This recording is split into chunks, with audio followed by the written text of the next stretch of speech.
Evening, folks. Hope you're all doing well. Hope everybody's doing good. Hi Sam, how's it going, man?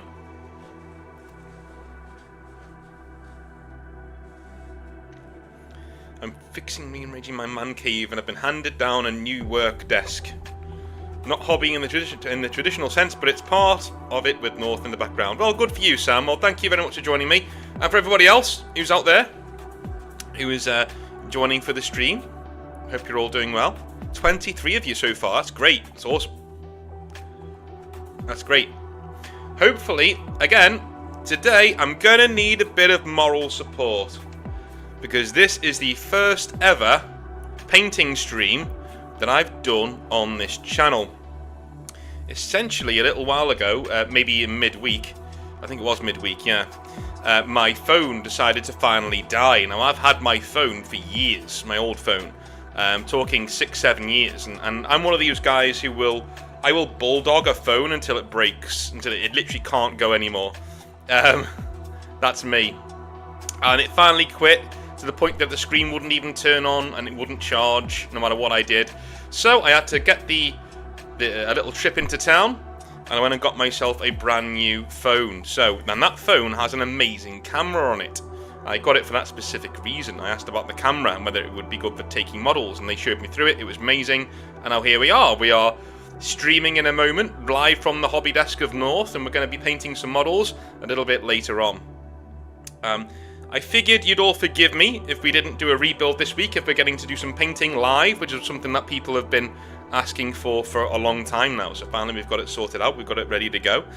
And also, we will be doing a live recording of a video that is 40K Rants. We'll be doing that in a little while too. So once we've got everybody, I want to use the word lubricated, even though that's like not the word I want to use, obviously. Once we've got everybody ready to go, we will, and everyone's talking in the chat, then we will do some recording of that as well. I mean, keeping on is the main thing we're doing this couple of weeks.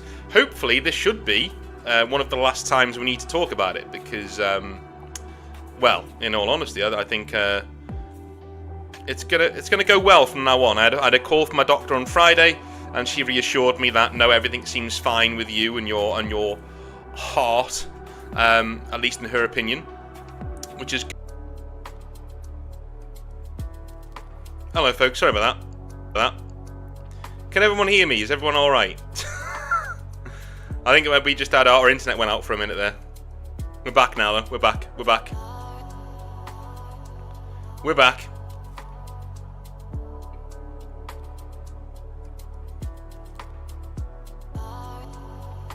We are back, baby. Yeah, I don't know what happened there. I think my internet disconnected from the USB for a minute there, but now it's back again. So okay, whatever. All good in the hood. How are you, Nariek? How are you, man? Or Narek? Yeah, Narek. Hopefully you're doing well. Hey, Javin, how's it going, dude? We didn't see you at the top of the chat there. You disappeared. We might do a rebuild if we have time today. I know we're doing 1,000 Suns next, right? Yeah, we're doing 1,000 Suns next. Which is going to be big. That's what she said. Absolutely. I always start, like, lore rebuilds, like, with low energy. Like, oh, God, it's going to take so long to do this, nowadays. But, like, when I get to, like, the half an hour mark, I realise I'm really into it. So I'm just going crazy. I love lore rebuilds, dude. It's awesome. But I figured with the new phone, I've only got a couple of hours, so, I want to do some painting on the stream.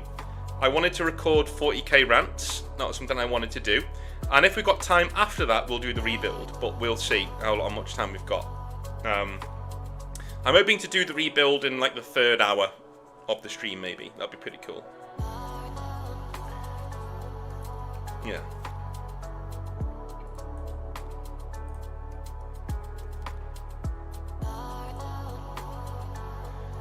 So how is everybody? We have 24 people watching at the moment. Talk to me, man. I'm getting lonely.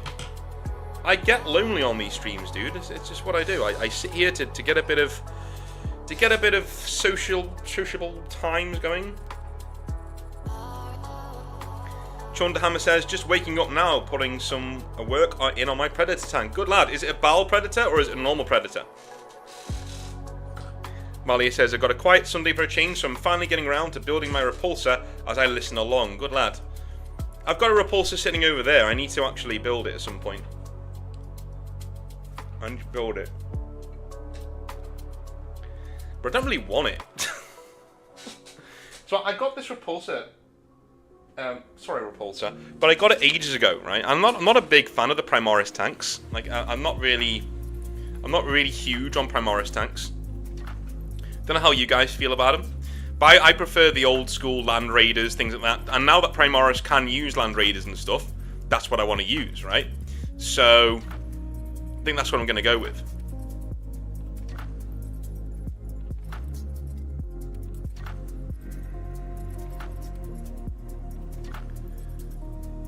Nice.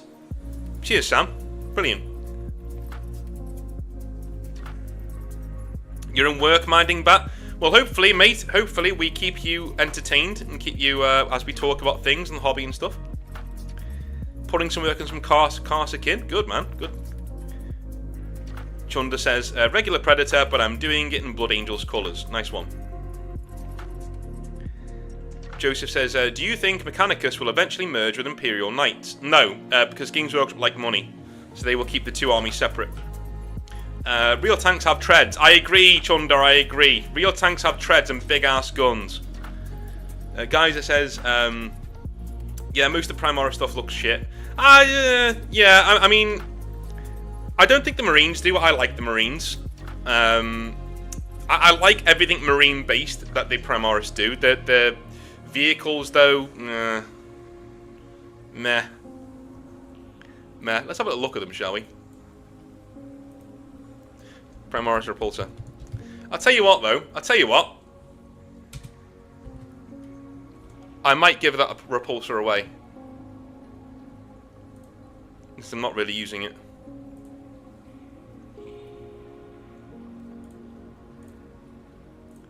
Let me window capture this bad boy. There you go. So, yeah, Repulsor. I mean, again, it's just not my thing, man. It's just not my thing at all.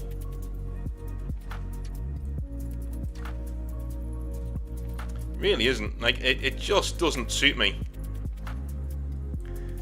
You know, I think you were right before. Like, real tanks have treads and big guns and big ass things that you can have fun with.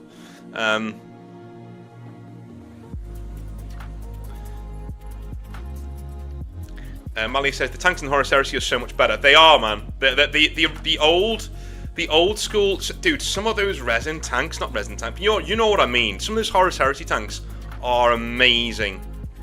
I'll look at them in a second as well. Good God. Hey, Steady, how's it going, man? I'll be on with Ready or Not later, and we'll do some monster hunting. Has anyone played Monster Hunter Wilds yet? What do you guys think of it? Me and Steady have only just started it, so no spoilers, obviously, but like, what do you think of it so far? I know like every streamer I know is pretty much addicted to it right now. Some dude says, I feel that loneliness, just making some breakfast, just gonna go do some painting myself too, actually. I was thinking of doing some bases for my commandos. Good on you, man. Well, you're joining us, you won't be that lonely. You're gonna be alright. And once you're finished with us, go check out another streamer, dude. That's what we're here for. We're here to make sure you're not lonely and you got things going on. Cash's coolness. Do you enjoy painting or building models more? I actually enjoy building models more than painting, but I'm starting to enjoy painting as much, if that makes sense. If I find a really simple colour scheme that I like and I enjoy painting, then I enjoy painting as much as building. But I love converting models. I love converting models. I absolutely love it. I adore it. It's my favourite thing. Entropic Tyranny says, I'm painting Stormcast at the moment. Ah, so steady. Taking a break from 40k and it's been great. Playing at a local Warhammer store sometimes, but can't now because I printed a few of them. Ah, right. Well, the Warhammer stores, maybe you won't be able to play with printed models, but everywhere else you can. Just find somewhere else. You shouldn't even... I'm going to be honest with you, like, after reading the Hobby Nightmare I read today, honestly, dude, like, I cannot recommend wargaming at a Games Workshop, even if they let you wargame there. Why would you? They don't want you there. Just go play at a local hobby store that wants your money and wants your patronage and wants you there, right? Wants to grow the community. Go and support those guys. Biscuits Total War says, is it me or is the connection dropping sounds choppy? It might just be you, man. It might just be you. Let me have a little look-see. Yeah, I'm not dropping any frames, so I think it's just you. I'd be hearing a lot more complaints if it was everybody. Joseph says, repulsors are like our trucks over here across the pond. Yeah, fair enough. Mining Bat, out of everything they made a hover version of, they don't make hover speeder bikes. Big L. Yeah, yeah. The one thing that Star Wars brought in that they could have aped off of that was really cool. Booster and speeder bikes, and they didn't do it. Yeah.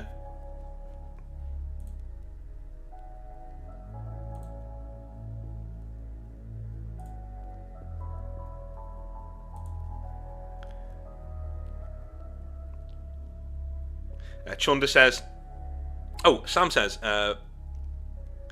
posting them in the Hobby Great general channel, even got North's favourite character. Good lad, good lad. Let me have a little look. See if I can. Is this in the fans channel or in the Exiled Backers channel?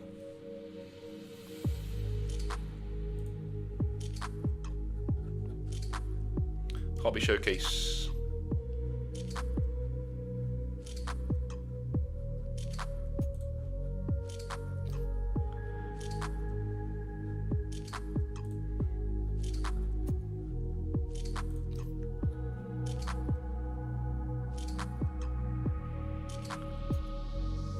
Fair enough.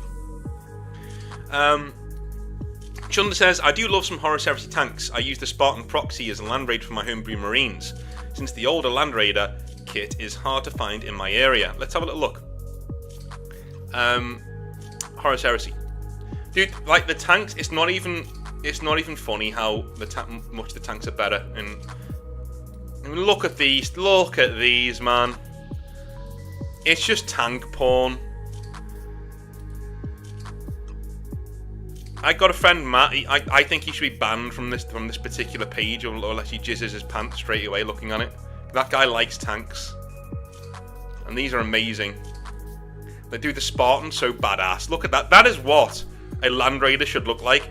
This squat fucker with treads, 4 las cannons on either sponson. Thank you very much. Absolutely. This is what it should look like. That's a tank.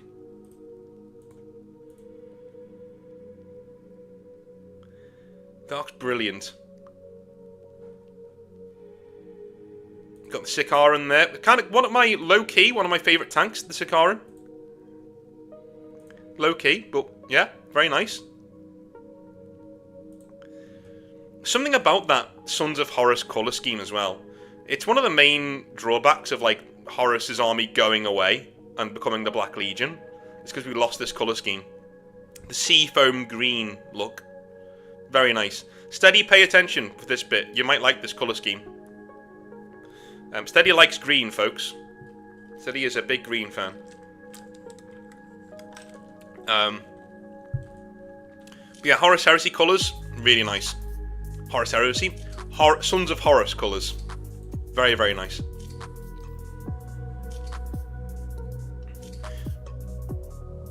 One thing I love about Horus Heresy tanks, era tanks, is the griminess of it, because you know they've seen action, because they have to. It's the Horus Heresy, right?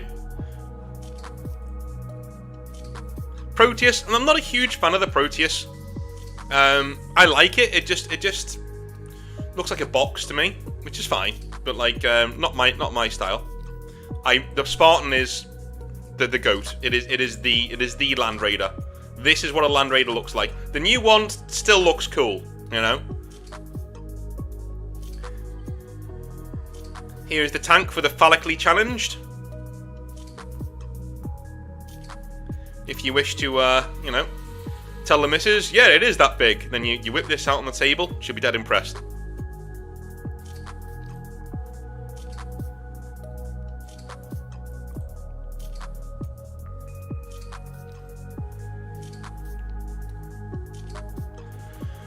Floating grav plates don't bother me. After all, it's a future tank. It's the lack of bling. I like to see gothic baroque patterns or an old school wolf player, some runes and knotwork. That's a good point, Sam. A really good point is that, you know, it is an old gothic war game. Like, we want to see, yeah, you put it there, bling. But it's almost 40k is almost anti-bling. Do you know what I mean? Almost anti-bling. You know, it is really, we want cathedrals and candles and bodies hanging off of chains and all sorts on our tanks. Even the good guys. Yeah. Urban says, currently painting up some Seraphon and having a pint whilst I'm child-free this evening. Cheers, North. Cheers, man. Well done. Well done. I'm sneaking off for one tomorrow. I've got a friend locally who's going to take me for a local quiet one, so that'd be pretty cool. The Kratos tank, yeah. If they don't do a White Scars release with speeder bikes, they are just admitting they don't like White Scars, says Minding Back. Yeah. Yeah, well, Chris Rate likes White Scars. I will say this. You guys are quite lucky because you got the best Legion books in the Horus Heresy. As a White Scars fan, you could, like, re-listen to that trilogy over and over and over and over again and never get tired of it. It's kind of like being a Night Lords fan with the Night Lords Omnibus. You could just read that over and over and over. You'd never get tired of it. J-Vlog says 07 peeps. Piotr says, people don't like the Playmobil style Primaris tanks. Yeah, it's too tactical for me, man. It's too tactical. It's too much that way. Where did we put it here? I think we put it in. It's just too tactical. It's too much over in that direction. You know. 45 quid for a Rhino pattern tank's absurd. I just have to say, I know we talk about prices all the time, but like 45 quid for a Rhino STC tank is absurd. That's crazy. Cannot believe that they're trying to push that as a thing. It's mental. King Quinquina says, I currently have 2 repulsors for my Raptor Space Marines. They are mostly in Phobos armor. I have 1 partially assembled, and I'm wondering how they'll look in Death Forest Green. Is Death Forest Green a darker green? Chunderhammer says, I have a Sikaran still in the box waiting to be built. Really looking forward to starting on that one. Yeah. Steve Olsen says, hey North, I love your content. I found your channel a couple of weeks ago. Well, not congratulations, that sounds a bit up myself, but thank you. I have been meaning to ask, were you ever a manager in the Newcastle store in the past? Your voice sounds familiar. No, I wasn't. I have been in the Newcastle store a few times, and I did work 1 cover shift there, so maybe you saw me there. But I never ran the Newcastle store once, no. Yeah. Phallically challenged, says Chundi. Aren't you sure you don't mean the Vindicator? Yeah, could do. I mean, yeah, the Vindicator's not as on the nose as this, though. I mean, you know what I mean? The Vindicator's not as on the nose as that. You know? Mining Bat says, I think Primaris are just very realistic, where as Firstborn have a style to them. Yeah, I think DW knew what they were doing when they brought out the Primaris. They knew they were going to be new, you know, tactical, very new, very down to earth, right? That kind of a thing. But there's something to be said for the silliness of 40k. There is, right? There just is. I think it's time to get into our subject when we do our Who said, JDS said, you mentioned something to do with Thousand Suns today, right? I did. But at the start of the stream, I noted that I have a new camera phone now, which is extremely good at taking videos, so I figured I'd do a painting stream. If we have time later on, then we will do the rebuild, or I might even do a special rebuild in midweek. Wouldn't that be cool? If we don't get to do it today. But hopefully we'll get to do it today. Yeah, so we are going to be recording 40k Rants in a minute, so I will read out your name if you have a comment during the recording process, but I'll give you the subject first, and the subject is, let me just get my thing out here. Not my thing out, the video. Balance is not needed in Warhammer 40,000. That is our current subject for today. We're all going to be discussing that in a minute. Balance is not needed in Warhammer 40,000. We're going to go back and forth on that. So feel free to get chatting and discuss that at your own leisure. I am of the opinion, I will say, that a balanced game is a bad game if everybody's toned down, right? Everybody should be absolutely balls to the wall, insane, and broken in their own way. But I'll get into that in a little bit when we do the recording.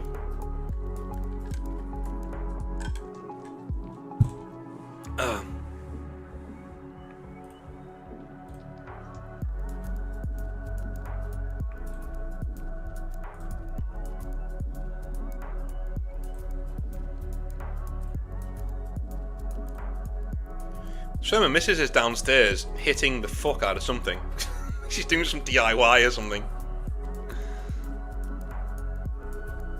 I've often wanted to go on stream and like talk to the Warhammer chat in the bottom right, to be like, "Hey guys," on the screen when you go on the store, ask them some questions.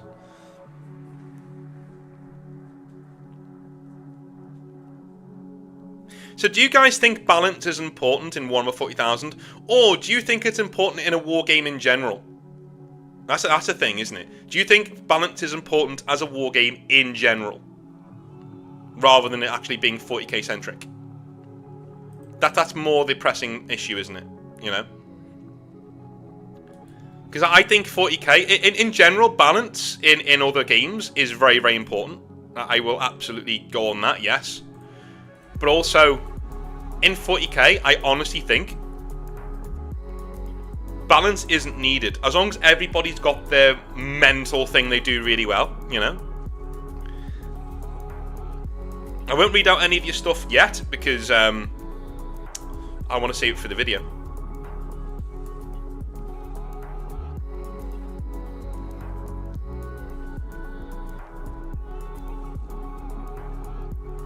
Oh, some of these are really good takes, man. So the two that we got so far, I can't wait to read those out. There'll be a lot of discussion to be had there. I like that.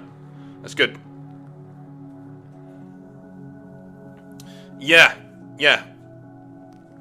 Caramino, that's a really good one. Again, I'm not reading it out just yet, because I'm gonna get into that in a minute. So that is the brief for the video, right? You're gonna be on a Northern Exile video. Don't worry, people can't see your names, and I will only use your first name or your full handle if it's a nonsense handle. You know what I mean? So yeah. Balance is not needed in Warhammer 40,000. Discuss. That is where we are. I wouldn't mind getting a layman's perspective as well. If you've never really played 40k before, would a lack of balance in the game annoy you if all of the factions were equally unbalanced? I don't know.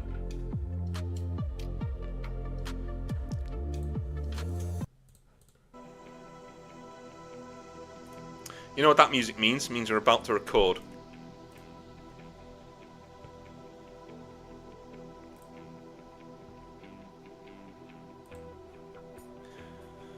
Alright.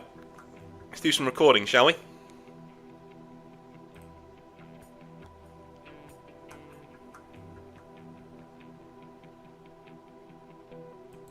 Hello folks, I'm about to do some painting with lovely chat here who are live on YouTube, on the Northern Exile channel, but we are here for some 40k Rantage. As we do every Tuesday and Thursday, we talk about things going on in the Warhammer 40,000 universe and beyond, maybe even in general wargaming, and we have a little chuckle about it and maybe come up with some points of maybe how the whole hobby can, get better.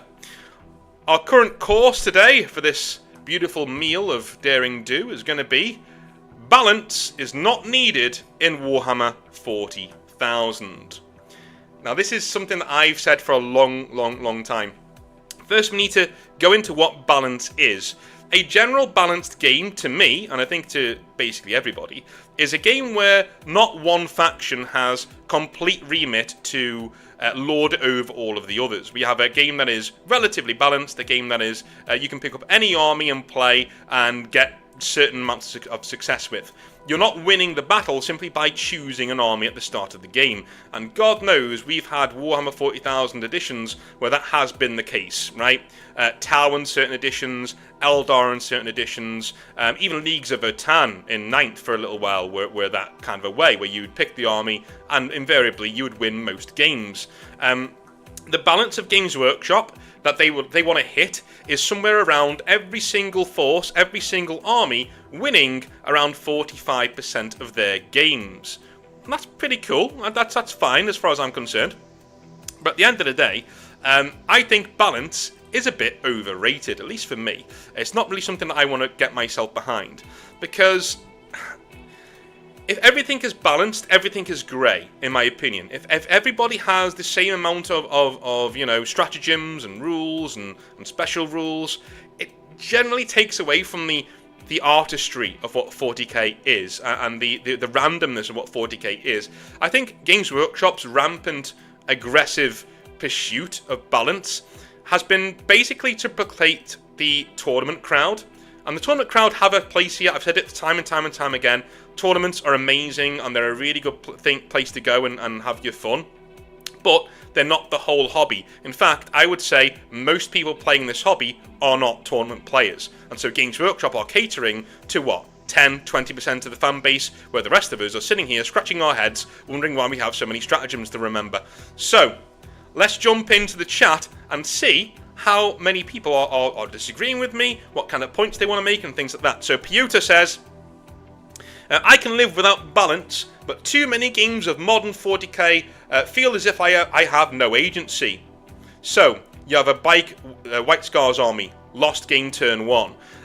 Yeah, I mean, what you're pointing at there, Piotr, is a lack of balance in current 40k, which is a game based on balance. That's inexcusable. If Games Workshop are going to make a game based solely on balance, like we want balance, we want like this really nicely balanced game to be an awesome thing for everybody to partake in, that's fine by me.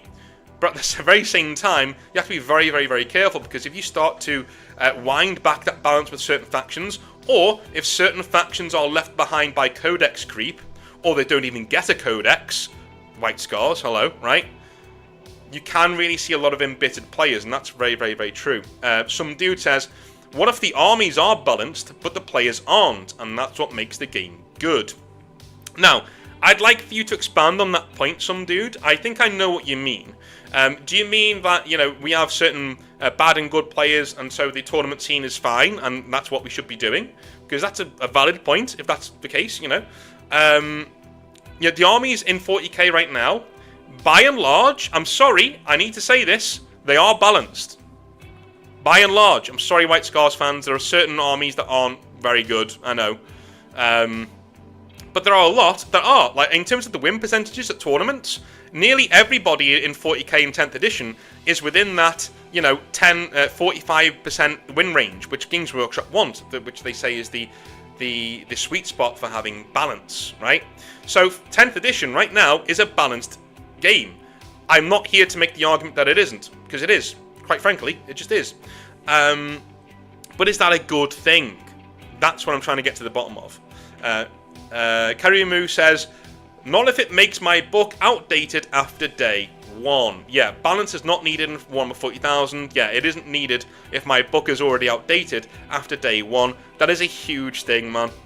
That is a huge thing. It happens all the time. Games Workshop bring out a nice codex for everyone to get to partake in, And you go and you get your codex from Games Workshop, you're made up, you're really happy, and you get it home, you play one game with it if you're lucky, because you've got to learn your codex first before you game with it, right? You play one game with it, and then they update it with an FAQ, and because it was too powerful, you now don't have an army, basically. It's been nerfed to held them back, and that's what you're doing. That is an extreme example, but it has happened. Hello, Leagues of Votann players. It has happened in the past. Hello, Imperial Guard players, right, from 8th edition. When all that was going on, right? It has happened in the past, and it will, again, happen in the future. So yeah, I'm totally with you there. It can be extremely annoying. So maybe balance isn't needed, if that's what would, a game without balance has one release of rules. Let's be honest, right? Every codex is the codex, and that's it, you know? There are no FAQs in a game without balance. Entropic Tyranny says, when I was 13 years old, I played 40k 2nd edition. I would play with my friends, and we all had Space Marines, and it was a lot of fun. Then I played a game in a Warhammer shop and played against Dark Eldar. Okay. They shot me off the board before I could fire a single shot. It wasn't fun, and it made me hate 40k, so I went back to Lord of the Rings. With balance, that wouldn't have happened. Okay. I didn't come back until 9th. Okay. I'm gonna say this, right? I think that happens. I think that happens regardless, right? Like, I think that that addition of 40k you're talking about, I think even with balance, that happens. Right? I think even with balance, as we see now, you might have come up against a really bad opponent, you might have come up against a really strong opponent that also counters your army with their army choice, you know? I think even a balanced game, there are ways where that story definitely happens. Even if your game is totally balanced. So I get what you're saying, but I don't quite stick the argument there. I don't quite, I don't quite go along with that argument and the reasoning there. But I get what you're saying, completely. I get what you're saying. We have Piotr back. He says, also rules out force homogenization. You need chaff. You need uppy-downy. Factions are technically different, but somehow they all feel the same. Again, in a game which is totally focused on utter balance, that is what we're going to get. As a Grey Knight player, I can tell you now, I have friends who play Eldar, and our armies are eerily similar. Eerily similar. They're better at Psyker stuff than I am, and I've got more power armor than they do.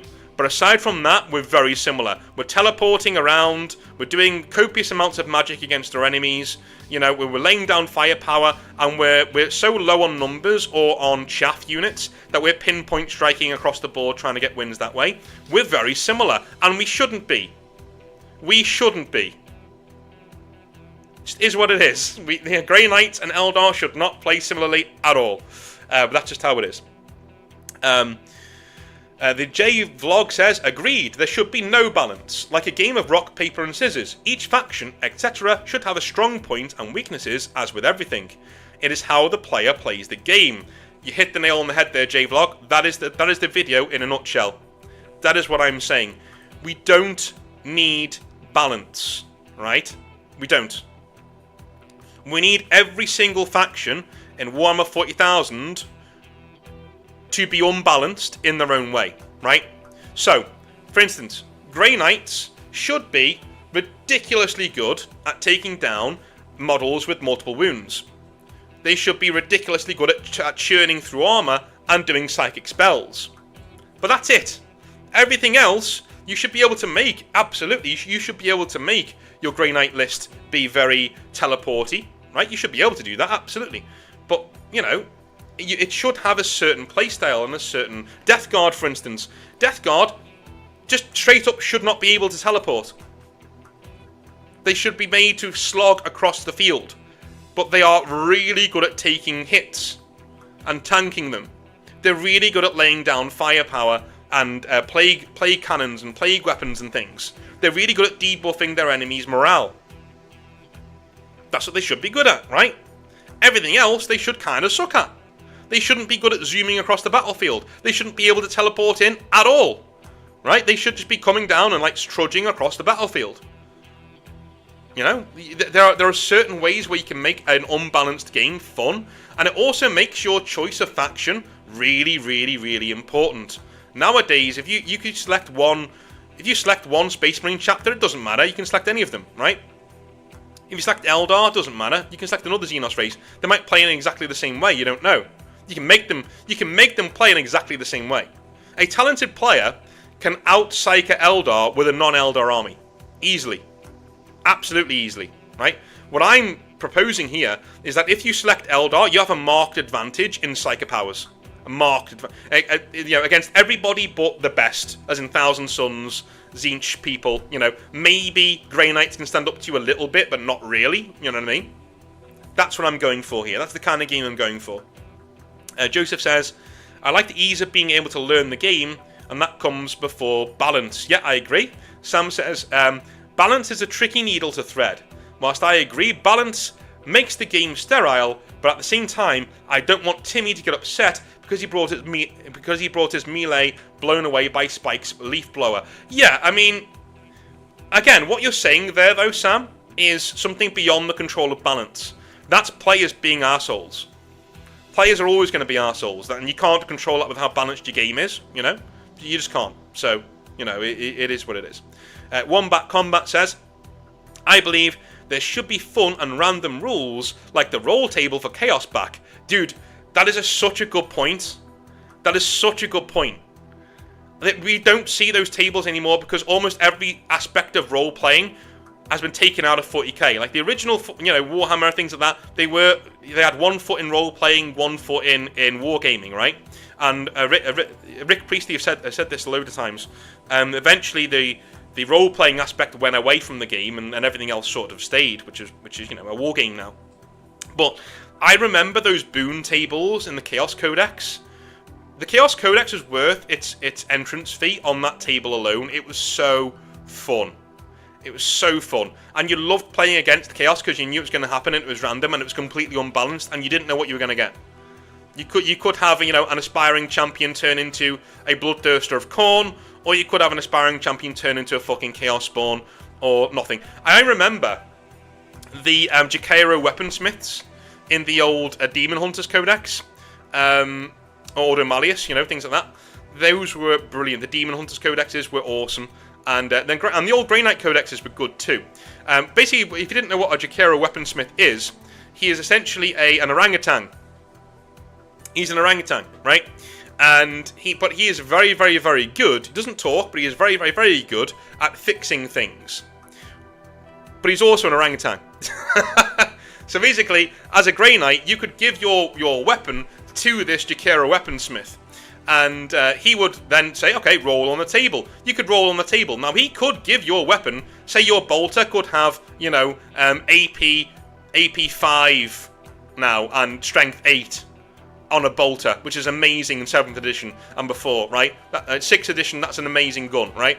He could give you that. Or, he could just lick it and give it back to you, and nothing happens. He just, gets some excrement, rubs it on the barrel, there you go. Doesn't change anything, right?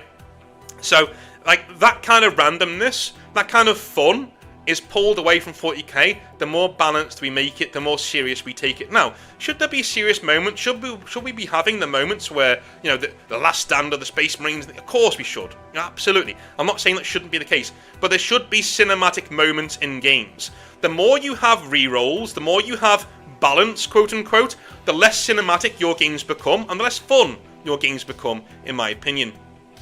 Yeah, brilliant point, Wombat. Well done. Sam says, it's the collective nerfing that bothers me. Look at how the start of 10th Eldari were abusing the devastating wounds. Yes. Steady says, blatant balance is boring, but an ingenious game design will give the illusion of imbalance with strengths and weaknesses. But the result, after the dust settles, should be balanced. That is a really good point. And that is something that I really wish Games Workshop would take from video games. They've taken all of the bad lessons from video games and implemented them into 40k. Like patching the game later, releasing it broken and patching it later. Shit like that. We don't want that in the hobby. But stuff like this, really cool game design that seems really wow, that's really overpowered. But then when you're actually playing the game, you're like, oh, hang on. It is overpowered, but that guy also has this that I have to watch out for. And that's also really overpowered that he does. How am I going to work my way around this, right? You become more tactically more tactically adept at avoiding your... listen, all warfare is based on this. It's Sun Tzu, right? Avoid your enemy where they're strong and hit your enemy where they're weakest. It's really hard to do that in a game that's balanced, so everybody has an equal chance all of the time in all circumstances. You just can't do it, right? But in a game that's imbalanced, but everybody's imbalanced, every army now has clear strengths and weaknesses. So if you're a good general and you see your opponent, you go, okay, Tyranids, I know they're going to have big monsters and swarms. What do I do? Okay, this is what I'm going to do, right? To kind of counteract that. Okay, but then you have to look at what kind of army did he bring? Is the Tyranid player bringing mostly a swarms? Or is he bringing mostly monsters? Or is he bringing zoanthropes to combat your psychers? That you will then go accordingly and say, okay, what is going on here? What am I doing? How am I going to combat this? That's when the tactics start to come in to your war game. That's brilliant. That's what we want. King Quinna says, balance is okay, but not if it destroys the rock, paper, scissors aspect of the armies. In my honest opinion, balance ruins the unique properties of each faction. I agree. Mining Bat says, I kind of think that Warhammer, Games Workshop and the community are living in the past. Codexes are cool, but they should no longer contain rules, or their included rules shouldn't be something you buy codexes for. Now, I've said this before on the channel. I think Mining Bat is a veteran of the channel, and he knows how I think. And he's also brought that up because he knows I'll probably jump off on it now, which I'm going to. Yes, I honestly do think that codexes right now don't work as they should. I don't think Games Workshop should be releasing rules in their codexes, please hear me out. Codexes should be a repository of lore and artwork and how to paint your armies. They should be a fun book where you explore all the things that your army is all about, right? And yes, your rules can be in there, absolutely. But it should be a proviso of these rules will change because we're going to do an FAQ, probably, right? But you get free rules online anyway that are always updated, so no problem there, right? That is my opinion. They should be bespoke products that you spend £30 odd on because you want that book for your faction for this edition on your bookshelf. Because you'll read it for years and years and years to come, because it's packed with short stories, it's packed with lore tidbits, with really good tips on how to play your army, with really good tips on you know, how to build and paint your army, conversions you can do, missions you can go on, all of these different things that used to be in Warhammer 40k rulebooks that are now no longer there because they're fucking obsessed with balance. That's what codexes should be, in my opinion. Minding Bat says, okay, he's already said that. Starscream says, hello North, hello Starscream. Mining Bat also says, the rules should be found in one place where they are immediately updated and easy to access. I'm not even against paying for them, like a subscription. Neither am I. I think if you paid £5 a month and you got every piece of Warhammer 40k rules for free on an app, not for free, but behind that paywall on the app, I'd pay for that. I'd definitely pay for that. If also you're getting, like, you know, animations, and you're getting battle reports, exclusive interviews with the studio, you're getting behind the scenes content, and you're getting all of your rules for that £5 a month, dude, I'd buy that in a second. Even £10 a month, I'd get that in a second. Cash's Coolness says, do you think the hobby is still able to be played by teens like me, or has it moved on to a more older audience? No, mate, I think it's definitely able to be played by teens like you. In fact, I think the more we go towards balance, the more it will move away from people like you. Do you know what I mean? Because you now have a prescribed list that you need to take to do quite well with, which kind of sucks, which I don't like, but there we are. But at the same time, I think if we move this towards a more, shall we say, unbalanced place, right? If we do that, move it towards a bit more of an unbalanced. Here, Steady is getting his time in the sun here because he's now on the screen. But if we move it to a more unbalanced place where every army has its own thing, if you're a new guy, let's say if you're a teenager or you're somebody new coming into the hobby, it's much easier for a Games Workshop staffer when you walk into that store to go, hey man, what do you want to play? Like, how do you want to play 40k? Oh, I want to get into close combat. Awesome. Well, there are these armies here that do that. There's World Eaters, there's Orcs, there's Blood Angels, there's Grey Knights, what are you into? He goes, oh, I really like the idea of like being this really angry dude and just being big and muscly. Do you like orcs? I love the look of the orcs. Then now you're collecting orcs, right? It's that simple. If you have an unbalanced game that your factions are really leaning into certain aspects of who they are, it's much easier to recommend them to new players, and it's much easier for those players to actually sit down and really get engrossed in what's going on. You know what I mean? So that is where I am with that. I don't think we need balance in Warhammer 40,000. I think, if anything, we need unbalance, right? I honestly think there should be multiple versions of 40k per edition. We should have tournament-based rules, which are very balance-heavy, balance-focused, but there should be the core rules of 40k, which are not balanced. They're for beers and pretzels, dudes like myself, to get with their blokes around a table and with some beers and have a good time, right? Right now, that is one-page rules. One-page rules gets that, and that is what it is. One-page rules is as complicated as you want to make it, and even then, it's not that complicated, right? Everybody can play it. And everybody in one-page rules is unbalanced as fuck. Like, everybody is broken at a certain thing, which I love, right? That's how 40k should go, and if they did that in 11th edition, you would get me back in a heartbeat. But this would be a very brave thing for them to do, so I think they're going to stick to what 10th edition did. I honestly think Games Workshop are kind of happy with how 10th edition is, in how the balance is and how things are going on. So, you know, I don't think it's ever going to change, but I myself would prefer it to be a bit less balanced and a bit more fun. Anyway, I love you a long time. Say goodbye, chat, to the recording, and we'll see you very, very, very soon. Have a good one. Bye now.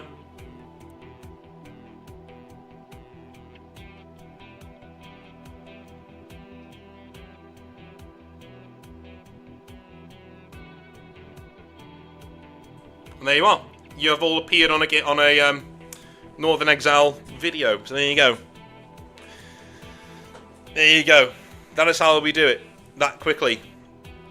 If any of you want to know how I come up with so much content every week, that's how I do it. Generally, what you guys just did there, normally when I write a script, I'll write several large bullet points of things I want to say, and then I'll record the video, just like I did there. So you guys are basically my bullet points today, which is really, really cool. Alright, I think it's time to do some painting.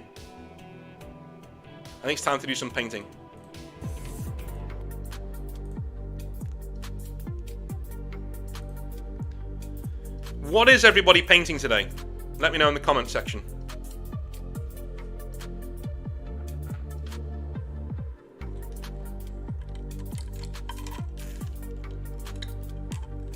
I'm thinking of making that a weekly thing, where we do that together. It'd be pretty cool. That'd be pretty cool. Let me just get rid of my, I'm just going to get rid of my keyboard, one sec. Go over there. There we go.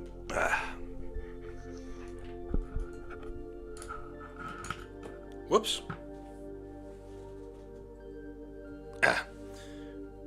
No, there won't be a face reveal. Before any of you ask. No.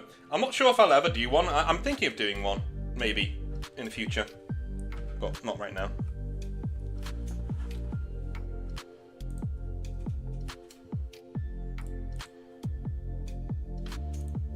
Alright, we're doing some painting right now. We're going to do some painting. You should be able to see one's desk. Can you see this?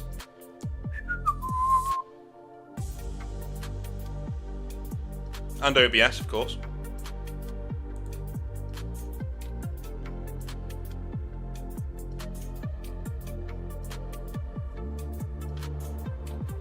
Painting the ground red in monster blood. Good for you, Steady. Good for you.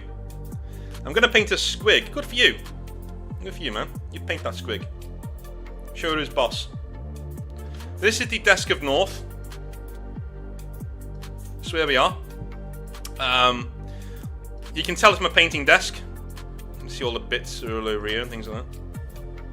Awful. But yeah, there's my microphone and here's my painting desk. We're going to need some of this. Some water. We're going to need a brush or two. Let me check what we've got here. I've got some Yep. Brushes ready to go. And we're going to need some... Right. So, I actually have a brand new colour scheme for the Exile blades. I did this a little while ago, but you can see it here on the... So as you can see, we've gone for a deeper... These were black back in the day. I think I've shown them off before on a stream. But I went for more of a bluish, darkish bluish colour. Oh, sorry, I focused there. A darkish bluish colour there. Punctuated by reds and silvers and things.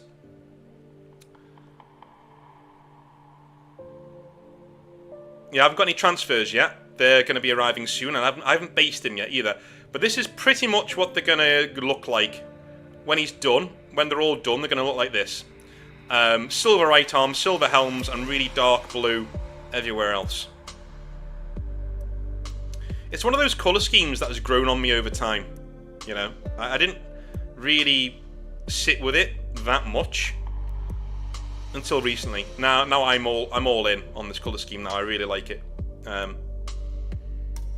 Most of painting in 40k and beyond, to me, is about finding blends that go together rather than finding something that you like. You know what I mean? At least to me. I mean, that's what we're going for. That's what we're going for. So we will be painting today a few of our dudes. We'll start with this guy. Generally what I do, I batch paint them. So we'll be dry brushing this guy first with a liberal dry brush, and then we'll be going over different things as we go. I do abuse my paint pot, by the way. I use it as a palette as well. Just simply that's how I like to do it. So, and if we have time today, we're going to start brainstorming what we're going to do with our Primaris-sized Grey Knights. Right? What kind of colour scheme we're going to go with for the Primaris-sized Grey Knights. Look at this big boy. Chunky boy. We will be drilling the holes at some point. But, yeah, we're going to be deciding what to do with these dudes a bit later on today as well. If we have time.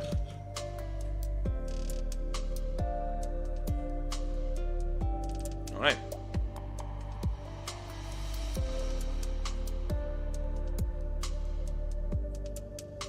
Let me get my old... we're going to be doing some dry brushing. So these dry brushes from Artist Opus are really good. He also does really cool tutorials online as well. So these are them. Artist Opus. Pretty cool. I like them. Pretty good. And also the good old Games Workshop dry brush. I just like this one. It's just one of the ones I've always trusted this as a thing. It's always been my kind of thing. Really good brush control on these things. As long as you take good care of them. Really good brush control. And you'll know in a minute, I use my skin as a palette. That's what I do.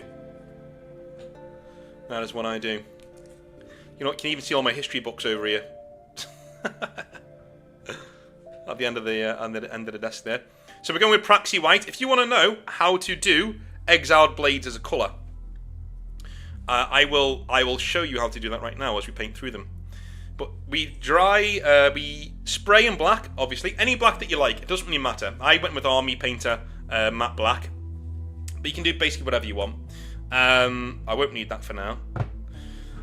Once you've done that, we are going to liberally, and I mean liberally, dry brush white over the black. Sounds like... Now, does anybody else do this? Does anybody else do that? I do all the time. Let me just put this on here, so I know that we're getting a nice... Alrighty. So we're kind of going over pretty much everywhere. Pretty much everywhere. We're going to be redoing a lot of the details on the shoulder pads, so don't worry about that too much. A lot of people are really afraid of dry brushing. Like, they're just like, oh my god, I'm going to ruin the model. I've got a nice finish there.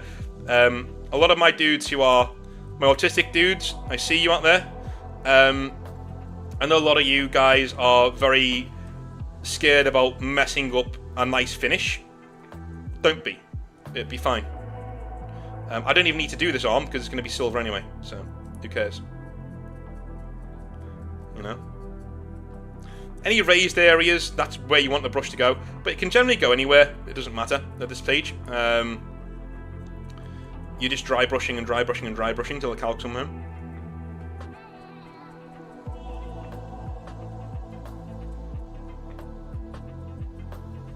Once you've figured out where things are going to go, it's a lot easier to do this part. So now you can see we have a dry brushed model. Now that's all we're going to be doing, mainly because I know where the raised lines are going to come up. I know a lot of you be like, what is he doing? Well, no, bear with me, bear with me. Then there is a method to the madness. That's our first one done.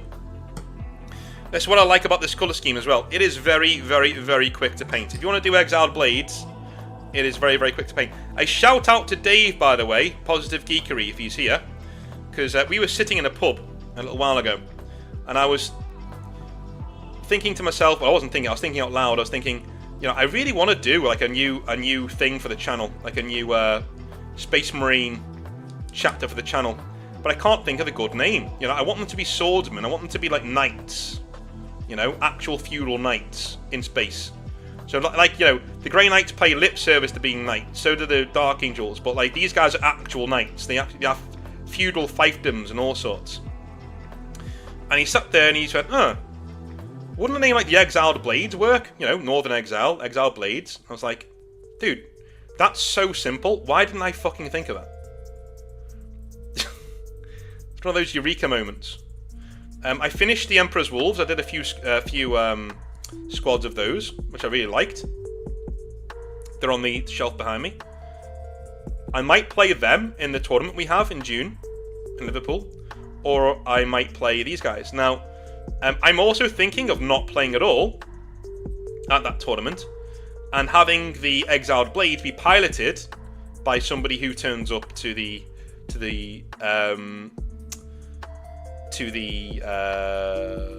event from quite far away, right? So you can see, oh, there we go. We've gone out of focus there a little bit. Let's put it in there. Now we can see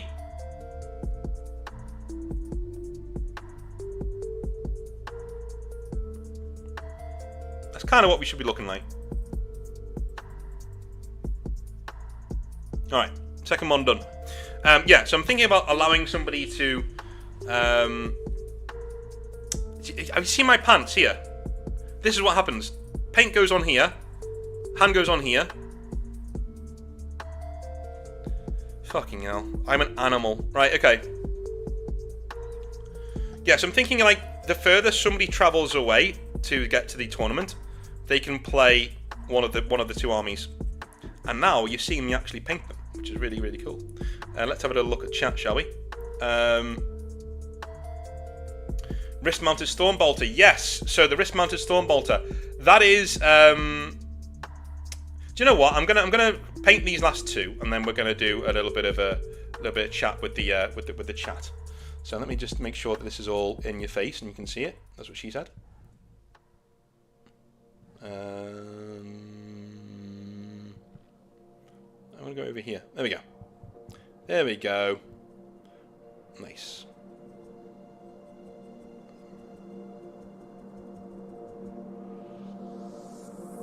You can be as liberal as you want with the dry brush. You don't need to be. Don't spare the brush or the paint. Whack it on.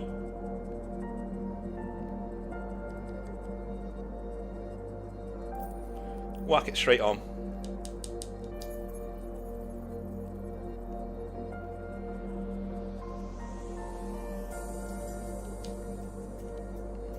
Especially raised areas. But again, normally I would do the whole model, and with my first model I did do the whole model. But now I know where the highlights should be, because I've done more than one, right? So now I know that. I dry brush where it needs to be dry brushed. This arm's going to be silver, so it doesn't need to be dry brushed at all. You know, this arm's behind the Storm Bolter, so it doesn't need to be done, right? There is no lore reason for the Storm Bolter. I just thought it looked cool, so on it went. I had them spare, so on it went. Number 3 done.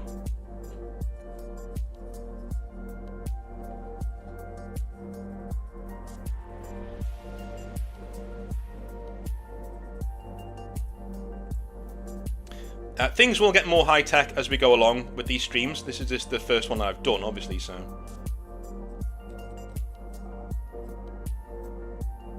Do you know what I might do?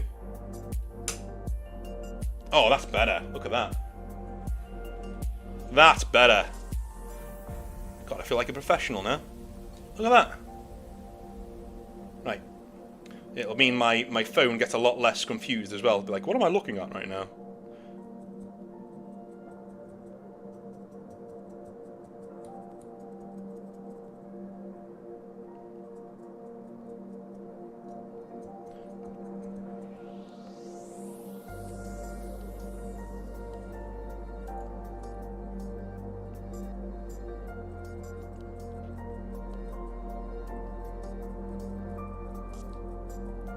Alrighty.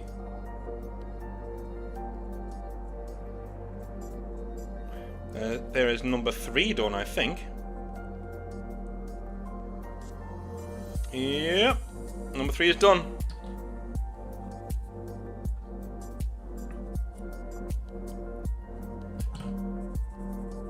Number 4 is done, sorry. Of 5. My god. We're storming through these right now. Go. There's the next one. So if you want to know what these are skulls that I got from Green Stuff World. Generally, the Exiled Blades are religious fanatics. You know, extreme in their faith in the God Emperor. Yes, they do worship him as a god, unlike other more heathen chapters out there that are wrong. The Exiled Blades do worship him as a god, and they've always done that. Why? Because they're a second founding chapter, and they are on an eternal, penance. Not a penance crusade, but an eternal penance around the Eye of Terror. And they've been on that penance for a long time. And I think that's enough, isn't it? Yeah, I've done enough there. They've been on a penance for a long time. That doesn't look like it'll ever end, but it might do, but it doesn't look like it will. Now what that penance is for, again, whenever you're writing 40k lore, I always say this: be sparing, don't explain anything. So all I tell you of the Exiled Blades is that they are on an eternal penance. I don't tell you what it's for. You make that connection yourself as you're going in and doing some things. Let's look at chat, shall we? Cheers, Ed. Thank you very much for the £5, man. Building up some Aquilons for my guard. I'm not some savage who uses a sword, but we stay for the Skelly mob. Yeah. I get you. Roy Nater says the yellow is quite good. Yeah, I think you mean for the paints. I just dry brush with the paper towel. Yeah. Good morning from Australia. Cheers, man. Cheers, Thomas. How are you doing, man? I still miss the OG round tank brushes. And haven't found a good alternative. Fair enough. Felt so much better to dry brush large models than in new brushes. Okay, cool. For these dry brushing, I use pigments personally. Don't come too close to those pots though. It can be, of course, sneezing with the dust. Yeah, I know a lot of people use pigments, yeah.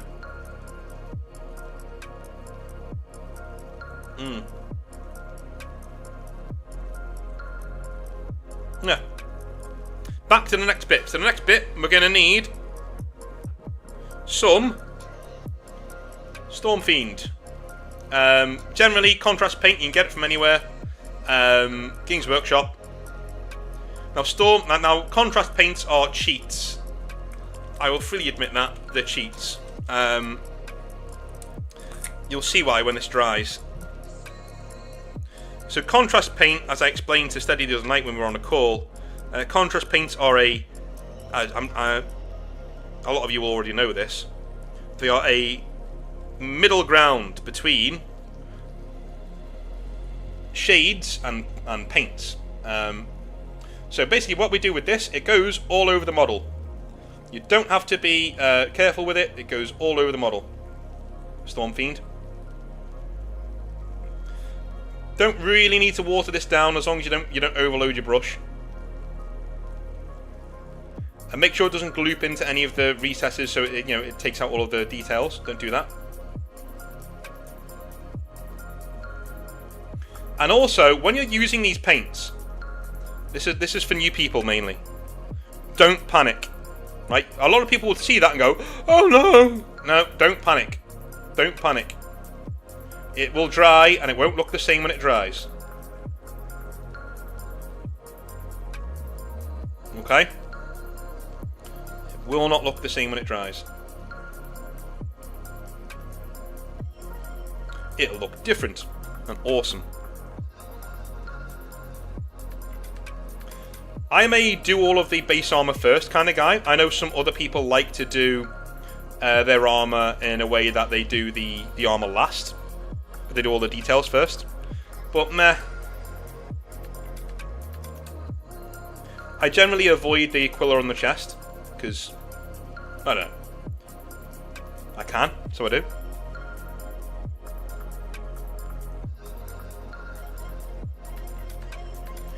So the other part of the story of the Exiled Blades is that they fought in the Horus Heresy. I'm not going to tell you who fought. I won't tell you who fought, but they did fight in the Horus Heresy. And on their penance, after the Horus Heresy was finished, Rogel Dawn wanted them executed, because, he's Rogel Dawn. And Guilliman, on his return to Terra, forbade that. Right? And all black shields were essentially sent on penance crusades, which we know that is a part of the law. And our black shields, who became the Exiled Blades, are no different. They went on their own penance crusade across the galaxy, and they ended up going to the Eye of Terror itself because they thought, well, we're better to go and find and kill heretics than the place where the heretics come from. They headed down there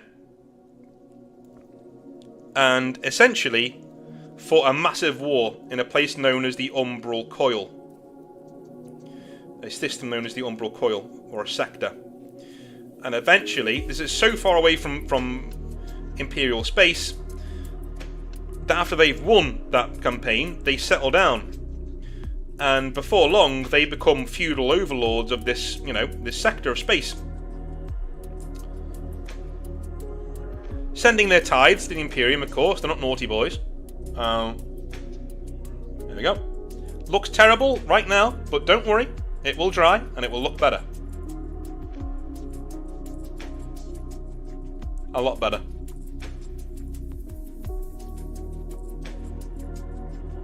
It goes a lot darker when it dries.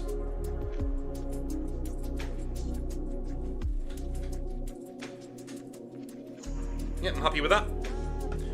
Next. So yeah, they go to this area of space. And they essentially fight the remnants of the traitor legions there, and ensure that the people there are safe.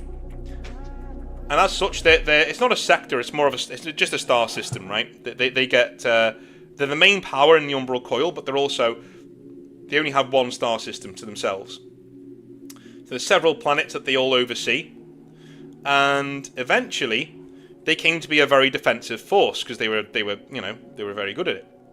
So they ended up defending these worlds and becoming the overlords of these worlds to the point that each company of Exiled Blades holds a single world in this sector, in this star system, sorry.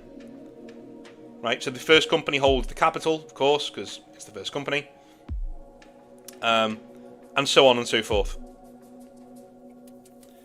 And we have different worlds in this system. There are cyberpunk-like worlds. There are, with cities that cover the whole world. There are worlds that are agri-worlds. There are worlds that are feudal worlds. Most of them are feudal worlds. But each of the companies of the Exiled Blades holds one of these worlds, and they're knightly houses. They are noble houses almost, and they operate very much like a medieval knightly order of knights, right?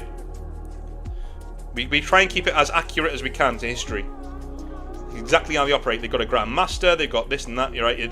They take tithes from the people for the upkeep of their troops and their, and they even have Imperial Guard forces working underneath them as, men at arms, essentially. Not in the same army, of course, because that wouldn't be legal, but in law, the Exiled Blades quite often do go to war with these guys beside them as one army, As their expertise at warfare and at obviously warfare, but at siege warfare became apparent. Yep, that's second one done. As their abilities in siege warfare became more apparent, they start sailing across the stars. Essentially, they start branching out and aiding the Imperium wherever they can. So they send, expeditionary fleets of, Exiled Blades leading a bunch of Imperial Guard across the galaxy to help and to get involved. And they become known as siege breakers, but not in the way that you'd think. Siege breakers are guys who destroy fortifications and things like that. Iron warriors, essentially. No, these guys are siege breakers in the opposite sense. They go into a siege, they infiltrate into the defenders to help them out, and they break the siege. They literally lift the siege by just annihilating the enemy, essentially. And that's what they do. Their main combat doctrine is that they are all brilliant swordsmen. The Exiled Blades are absolutely obsessed with dueling and honour and things like that. Well, not really honour, more dueling, being good duelists. They're obsessed with that. They love being good duelists. And in taking on, shall we say, very powerful enemies in sieges where they can't get away. They love a good siege because it means the enemy has to come and fight them. There's no choice. You've got to come and fight us. They're very, very, very good at defense and pounding the enemy with artillery from inside the fortifications. It's very much imagine the Imperial fists if they didn't hide behind walls as their main tactic, right? These guys are very aggressive and they're very zealous.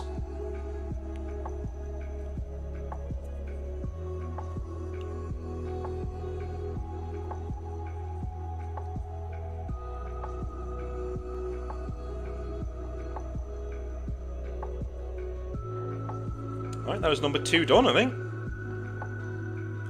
Have we done the back of him over here?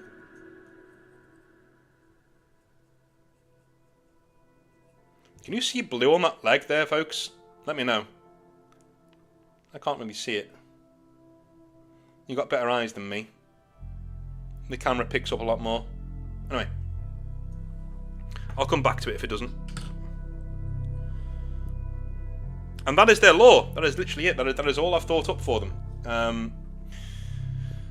I will take guesses on which legion they descend from, though. I will give you a clue. They're on a penance crusade. Not a penance crusade. They're on penance completely. Forever. Right? And Gilliman wanted them dead. Not Gilliman. Dawn wanted them dead. Officially, they are Ultramarine successors. Officially.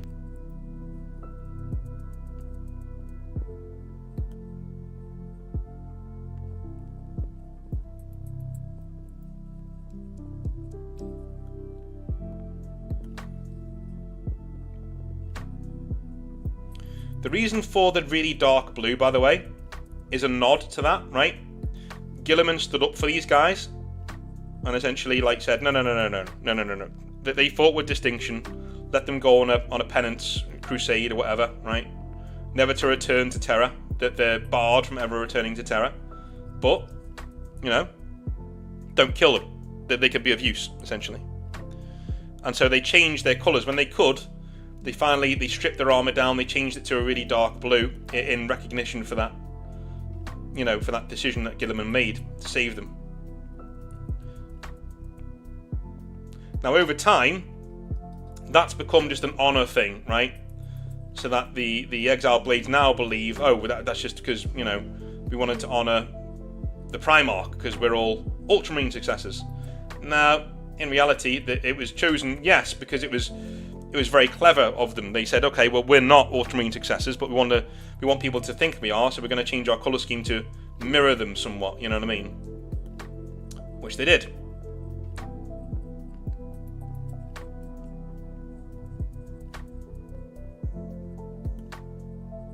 But points will go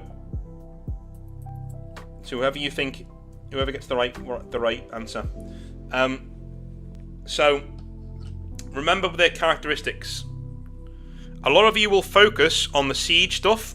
Don't. Alright, the siege stuff is just something I thought was cool, and I wanted an excuse to use big ass tanks with them.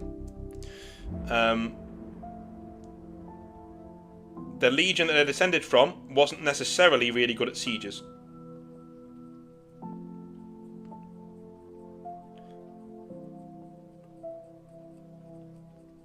They are obsessive duelists.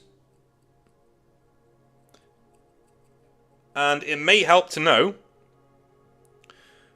that they were the exiled blades long before they left their legion. So they were pretty much exiled from their legion for the way that they are. They were too zealous, too into close combat, too into burning people, you know. They were too into all that. So they were banished from their legion eventually. Which is why they didn't turn traitor with them in the end. Because they were already long gone.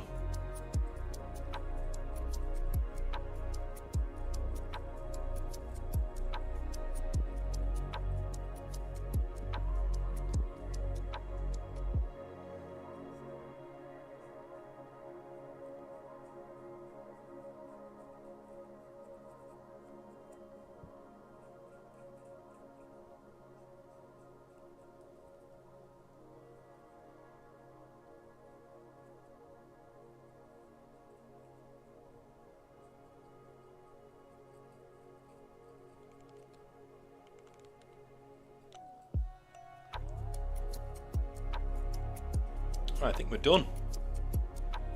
This guy's done. Yeah, we'll let that dry. Alright, Storm Fiend is over. We don't need to do any more of that. Let them dry for a minute.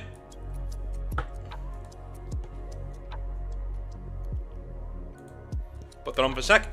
Alright. Death Guard before they were corrupted. Good guess. Good guess. I'm thinking more Dawn hating them. Okay. Emperor's Children, White Scars, World Eaters, maybe Alpha Legion, Iron Warriors. Definitely Emperor's Children, Night Lords, Iron Warriors, Night Lords, Black Templars. No. Only one of you has said the right one. I will say that. One of you has said the right one.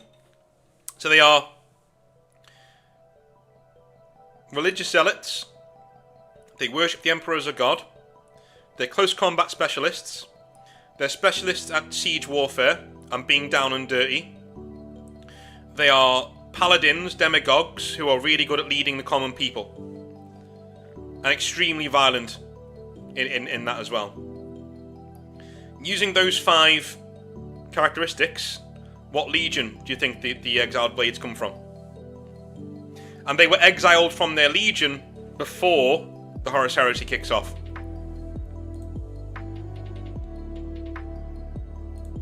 Okay, we're back. So let's have a look at how these are drying, shall we? So this guy, yeah, look at that. Look at that. Now it's going to be way too. I may have to switch this off because I think you're getting a false sense of what the model looks like. You can see what's going on better, which is great. But you are getting a false sense of what it looks like. It's not this bright, right? To the eye, it's not that bright.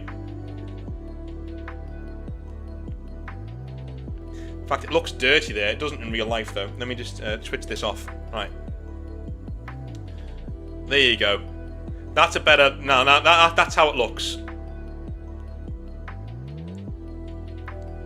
See the nice finish there? It looks like it's edge highlighted, and it isn't. All we've done is we've applied a dry brush, and a lazy one at that, because, you know, I'm talking to you guys at the same time, so I'm not really paying attention, and a contrast paint. It's a light dry brush on dark paint with a dark contrast paint over the top of it. That's all that is.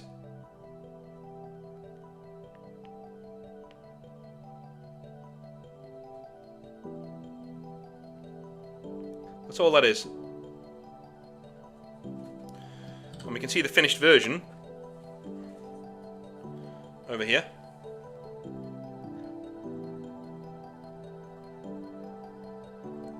Eventually, that's what it looks like. Eventually. One thing I have to say to people, also, is that don't worry too much if not all of your Marines look exactly the same. As long as they look, you know, the same-ish as your other Marines, you know? I mean, I would say they're from the same chapter, do you know what I mean? I wouldn't care. Like, don't care too much about it. You're okay, man. Right? And who said that the arm test a little while ago? Somebody mentioned the arm test. I'm letting these dry, by the way. We're going to carry on in a sec. Who said about the arm test? Such a clever thing to say about the arm test a while ago. If your model is okay at arm's length, you're grand. You're grand. Hey, Warboss Fits, how's it going, man? My setup isn't as posh as Warboss Fits is. Right, Warboss Fits has got, you know, model-looking tools out of the wazoo. If you want good streams for painting models, go check his channel out.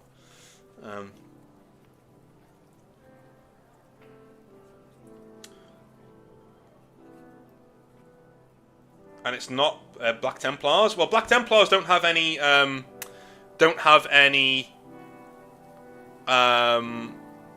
successors. Because there's too many of them. They wouldn't have any successors. They literally just have, you know, Black Templars.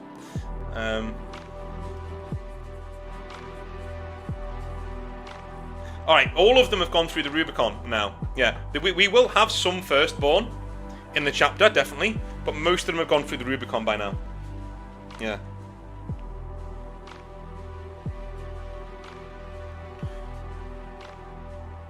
Alright, so Kyle, Owen, Wombat, Robert, but the first person to say it was Ronan Eater. Yes, it is word bearers. They are loyalist word bearers. A very rare thing indeed. Loyalist word bearers. Black Templars were second founding. First founding was the legions themselves. Yeah, but the second founding was where the exiled blades come from. They are a second founding chapter. They're an old chapter, but they're pretty much on the fringes of Imperial space, so they don't really get involved in many of the huge things that have been going on. You know, they do big campaigns here and there. They turn up, you know. They fought at places like Armageddon. You know, that's what happened. That's alright, Robert. 40k is a vast tapestry of lore, so I don't blame you for getting certain foundings wrong. No one's gonna have a go at you for saying the wrong founding there, dude. That's just crazy. Right. Next, we do... I think we're going to do the Silver Arms next. I think. Yeah, we will. We will. Let me just check my music out.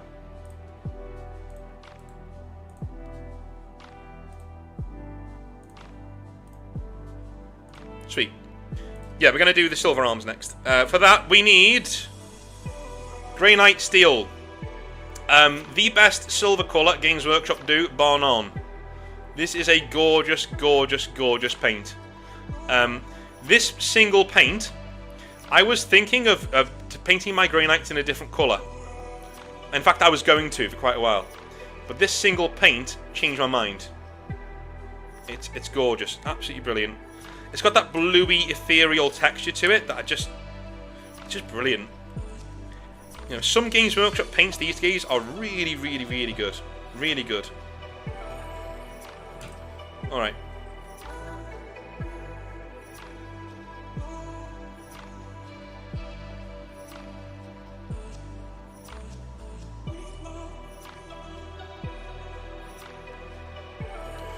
Alrighty.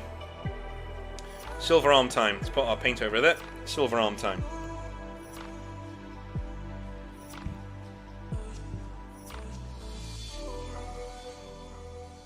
You might have to do more than one coat of silver. That's fine. Now, the reason why the Exiled Blades have silver arms, there is a reason for it. The Exiled Blades are extremely Brotherhood-centric, which basically means there are no real squads of Exiled Blades. If you are really good at fighting next to a certain... Like, let's take somebody from chat. Let's say me, Kyle, Ed, and Minding Bat really like fighting next to each other, right? Then there will be a time... You know, I'll just do it here, because it's easier. Where we just go, yeah, we like fighting with each other, right? We're good together. Well, in a squad-based system, like Ultramarines, a Codex-compliant chapter, you wouldn't be able to do that. You're in your squad, and your squad is your squad, right? We see things like that happen in Space Marine 2, where, you know, Titus and his friends aren't friends at the start, right? They kind of hate each other, to be honest with you. Whereas in the Exiled Blades, you fight with who you want, right? And so the reason why this is silver is because of their knightly vow. Whenever you join the Exiled Blades, you take a knightly vow, right? And once you've done that, your right arm is encased. You know, your right arm is silver, and that takes away the squad markings. So Exiled Blades do not have squad markings on their right shoulder pauldrons. They have chapter markings on their other pauldron, but the right shoulder pad has no squad markings. That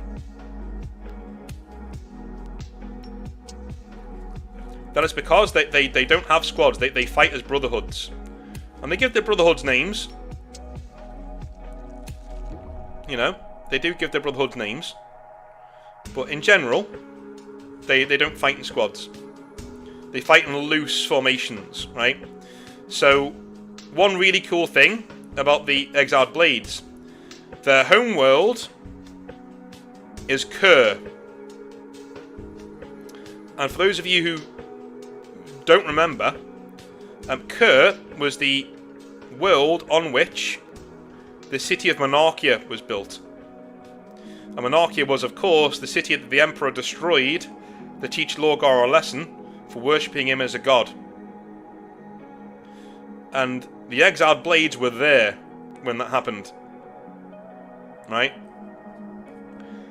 They were at the back of the proceedings, and whilst the word bearers are all there in like strict regimented rows, the Exiled Blades chapter, or the chapter of the Exiled Blade, which is what they were called, they stood in like a loose pack at the back, like dogs. But they were the only ones who were actually from this world. They're actually from here. And most of the original Exiled Blades came from the barbarians who were outside the gates. They didn't come from the city. They came from the barbarian tribes who were outside the gates, who worshipped the Sky God, or Emperor, in a very totemic way, right? They didn't really like organised religion. They were very much, you know,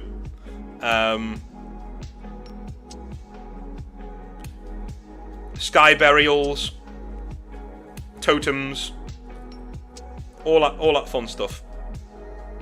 They didn't really do organised religion. Which is why they didn't get along with the rest of the word bearers. Because whilst they were very dogmatic, and yes, they were very godly, you know, they're a bit less disciplined than the word bearers were. But it's an irony, because the disciplined guys are the ones who go off the deep end. Which shows you the... Now, I I'm not a fan of fantasy series having a go at religion all the time. You know, I'm not a fan of that at all. I think religion can be an absolute source for good in your life, if you're healthy with it, right? And the people you can meet in religions can change your life in ways that are fantastic. But the word bearers do show a danger to what organised religion can do, because it can lead people who want meaning in their lives and want things like that in their lives to do some really dark things, which is what the word bearers end up doing. And the very lack of discipline that the exiled blades have, the, go along with the flow, we worship the emperor, blah blah, that kind of a thing saves them from the fate that befalls the word bearers. And they see the destruction of Monarchia as something good, because they never liked Monarchia. Kur is their world. It's a desert world. It's a harsh world, And they saw the Emperor's rejection of Lorgar as just desserts. They were like, yeah, fucking right. The Emperor is now testing our Primarch to see if he will, come back to the ways of the desert, right? Now, of course, that's not what was happening. The Emperor was rejecting all worship and said, no, don't do this. But the Exiled Blades were like, okay, balls in your court, Lorgar. Are you going to change your ways? And as soon as Lorgar went into seclusion for months and months and months on end, around 2 weeks into that, that's when the Exiled Blade said, all right, peace out, this guy's a pussy, and they left. They weren't wanted anyway, so they left. And they went on their own, they answered calls for help from other Imperial forces around them, and went on their own way. From that point on, they fight in the Horus Heresy normally, right? Getting a good reputation, pretty much. And the word bearers go their own way. They go into the first heretic storyline, essentially. And the Exiled Blades don't see the word bearers again until Istvan V. They didn't fight at Istvan V. They didn't fight at the Dropsite Massacre, but they heard about it. And months later, because it takes time to get there, they arrived at Istvan V, and the bulk of the traitor legions have already well moved on by this point. When I say well moved on, we're talking, about 2% of the forces are there just as garrison duty, And the Exiled Blades make planetfall,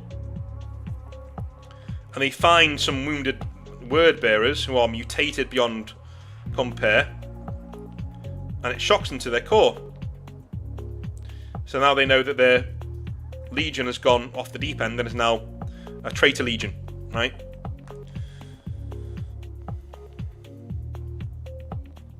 Not good. From there they go back to Terra. They fight their way towards Terra. They actually save an Imperial Fist patrol, and so are brought to Terra in chains. But also, they're brought to Terra as kind of like, these aren't enemies. These are guys who saved us. But they're not allowed to go to Terra itself. They're kept on Luna. They're kept on the moon.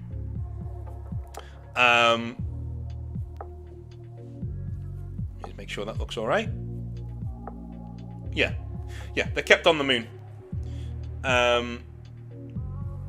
They are interviewed by Malkador the Sigillite and some of his aides,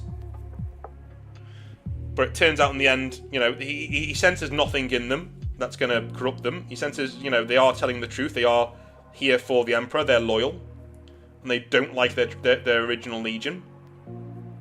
So he orders them to scour their armor clean, and they're going to defend Luna with the rest of the people there, and they do. And they fight until Abaddon drops a ship on Luna to break the defenders, which he does in the actual Horus Heresy, in the Solar War. And that pretty much takes them out of the fight at that point. They're pretty much out of the Horus Heresy at that point. They lose a good 70% of their numbers, if not more. There's like a few hundred of them, maybe 1,000 left at the end. And a few of them get down to Terra, and they fight with distinction down there. And that is when the Horus Heresy comes to its natural conclusion, right? We have the Emperor beating Horus.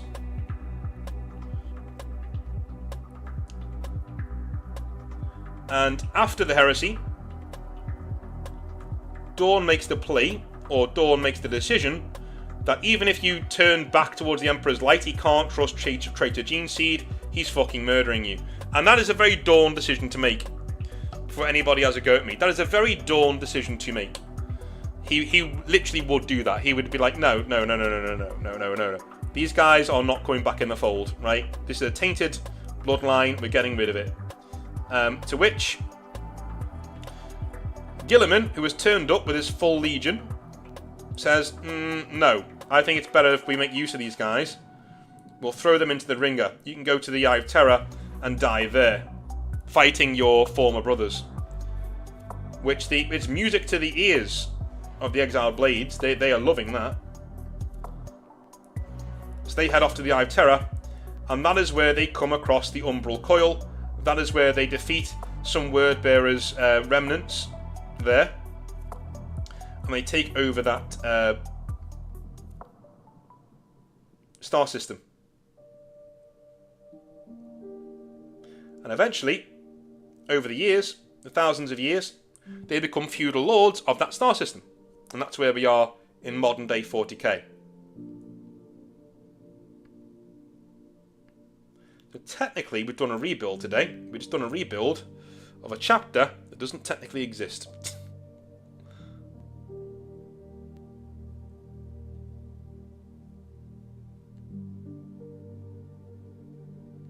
I feel like fucking Bob Ross.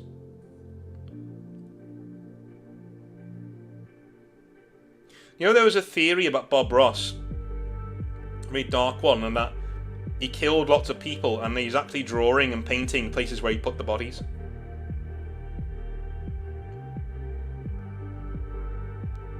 Obviously he didn't do that, but I still think it's pretty funny.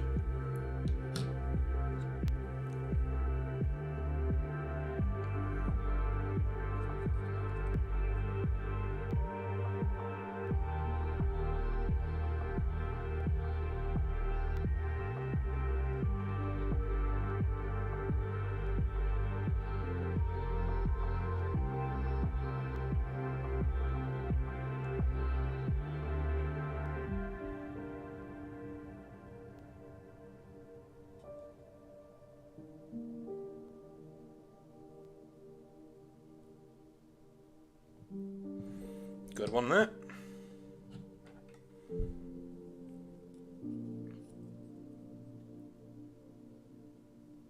I'm thinking, once I've done the silver on these bad boys, what time will we be at? I'm finishing around 7 o'clock. So, if we have time, I will do the Thousand Suns rebuild, if we have time. I don't know if we will or not. If we don't, then I will do it in the week as a special live stream for you all.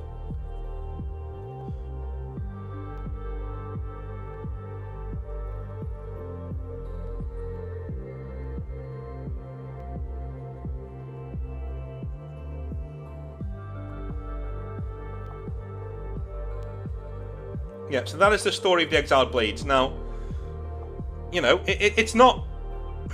I think the main thing about it is, that I like about it, is that it doesn't break any connected lore. It's literally, it makes sense, you know. It's a Black Shield force from the Horus Heresy, you know, that created their own chapter at the end of it. It doesn't really put anybody's noses out of joint. We just interject them into events that are already happening. That's the best way, in my opinion, to write 40k lore. If you're writing homebrew lore, best way to do it is to go back and make sure that they're interjected into things. They don't change them. They were just there. Do you know what I mean? They were just there.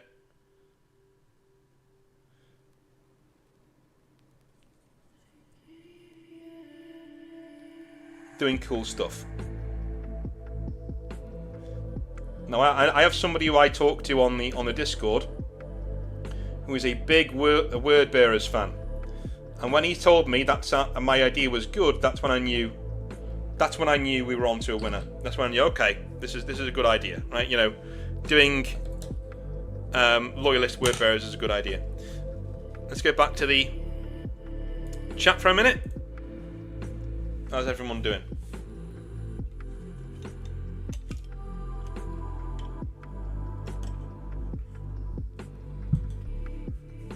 Tonga, painting and story time with North.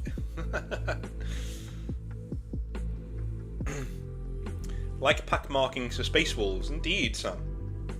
Hey Hellcat, how's it going?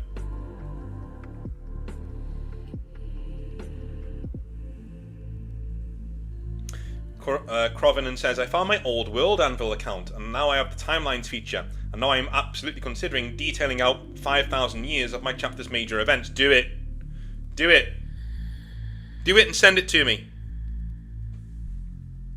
I will be carrying on painting, by the way. I'm just taking a quick break. I'm auditioning for Black Library with a White Scar story, so wish me luck. Well done to you, Kill Team Hungary, and hopefully it goes well for you.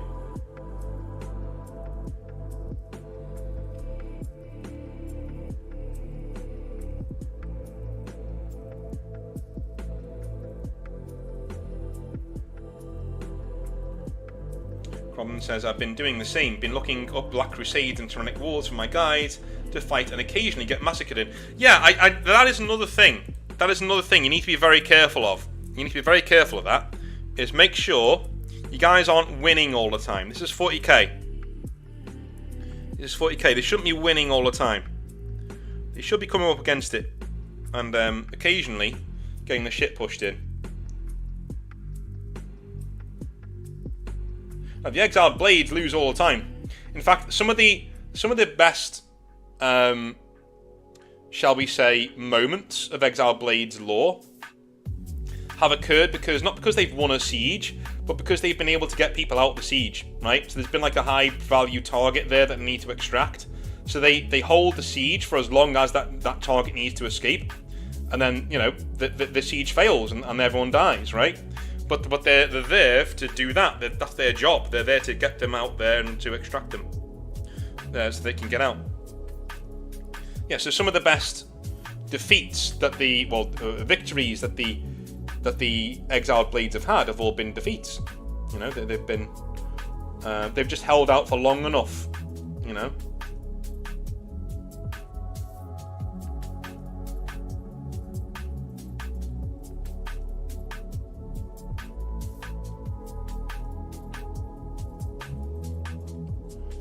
Yeah.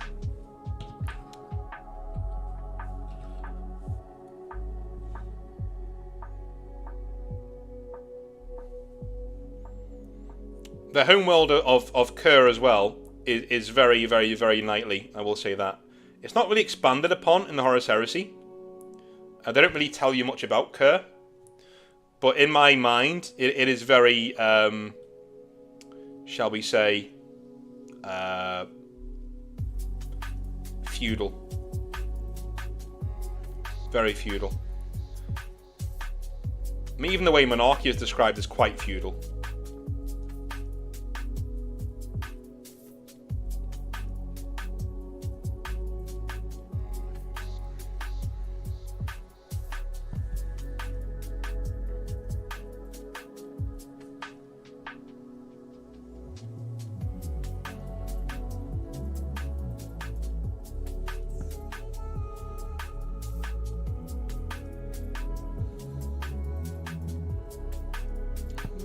Trying to get to focus again. Focus, you prick. There we go.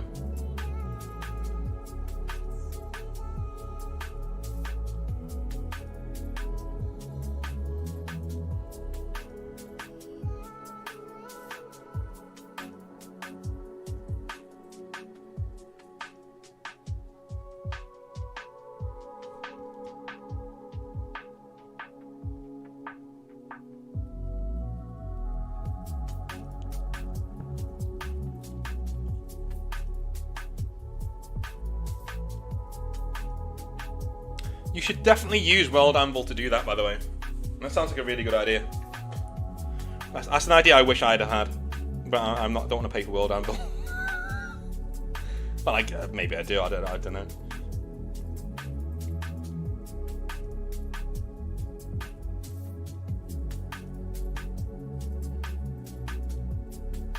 One thing I will say is if you've got any army, and I know Space Marines are almost like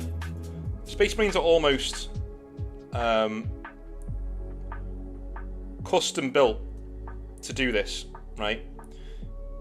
But any army in 40k, if you're writing lore for it, make sure it resembles the model too.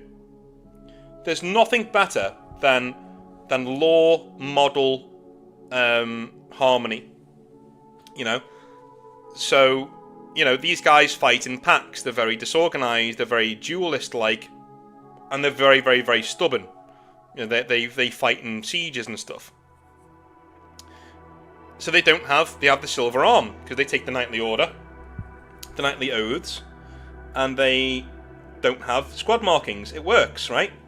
Now, I was always going to do the silver arm because I just thought it looked cool.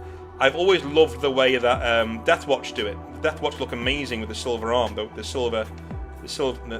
one that they have. And I was thinking of doing a gold arm, but I just didn't really sit well with me. Like, a gold arm looks so garish, you know. Looks so blingy, which is fine. But Exile Blades don't really do bling. We do punching. We do slicing and dicing.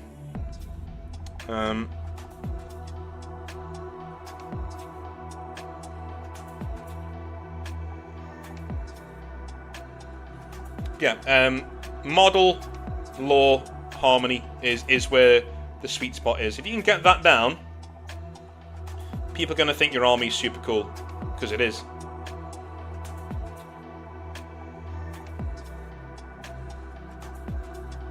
Super, super cool.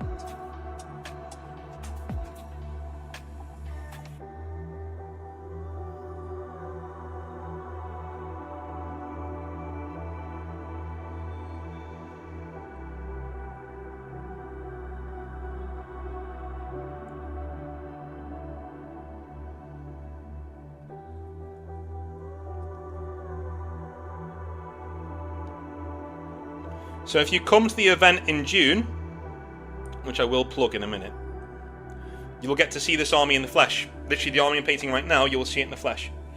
And it'll be there for you to have a little look at. Let me just make sure this is...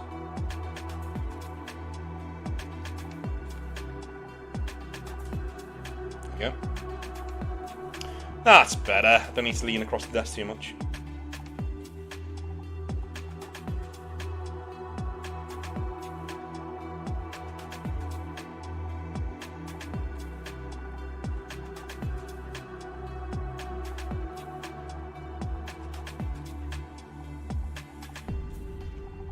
That's going to be pretty cool. It's going to be, if you watch the streams and you turn up to the event,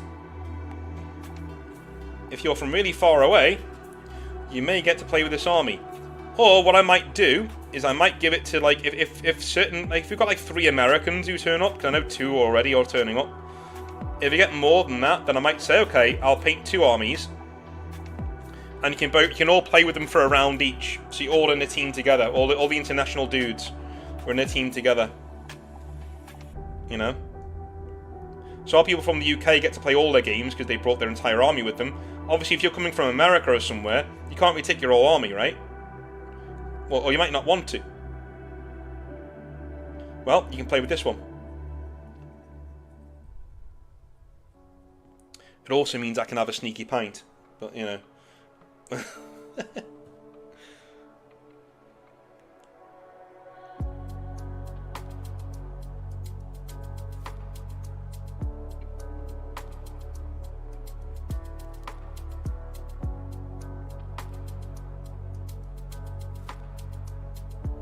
We are allowed beers in the venue, by the way. A lot of Eastern European listeners have asked me about that.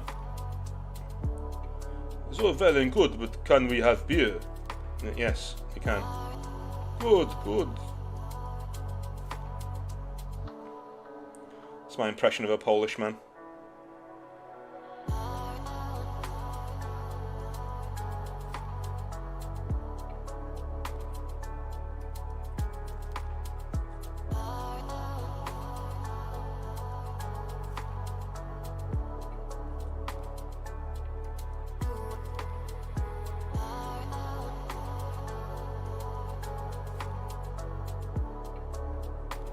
Okay.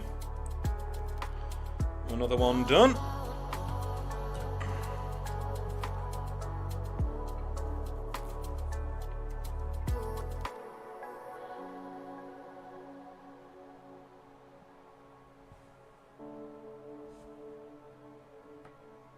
How much painting do you get done in a day?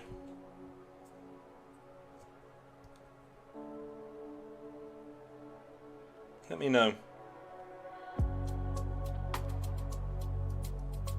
I think if I've got a really good colour scheme down like this one, I could probably do about 5 marines. If I really went for it, like if I stayed on tonight for like 10 o'clock, I could get these all done. Based everything. Even based. But I think 5 marines is kind of my limit.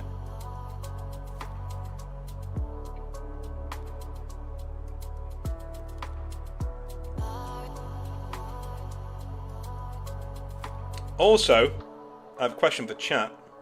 How many of you have paint regret?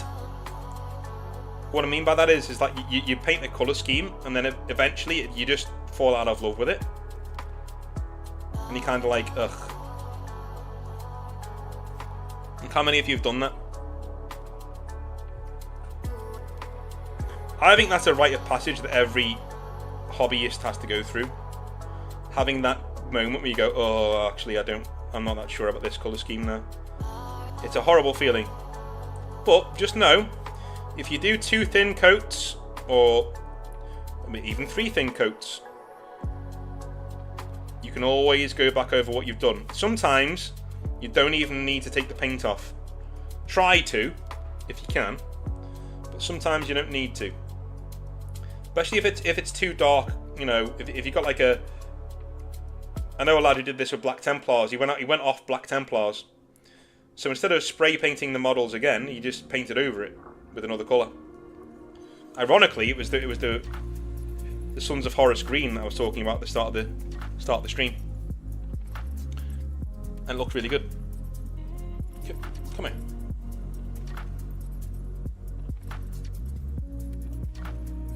There we go. But yeah, so ironically, it was the... Let's go over here. Maybe it'll... Yeah, there we go.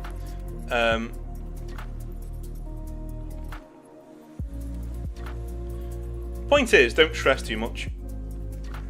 Don't stress too much.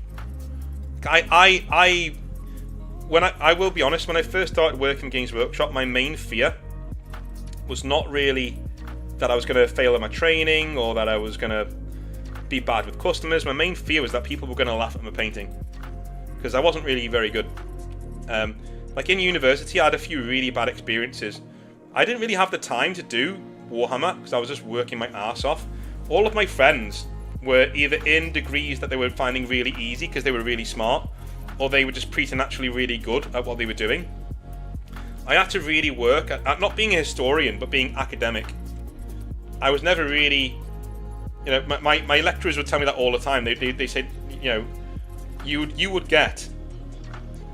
get firsts and distinctions if you just learn how to talk like a, you know, like somebody who is from Oxford or Cambridge. You could do that, no problem. But you won't.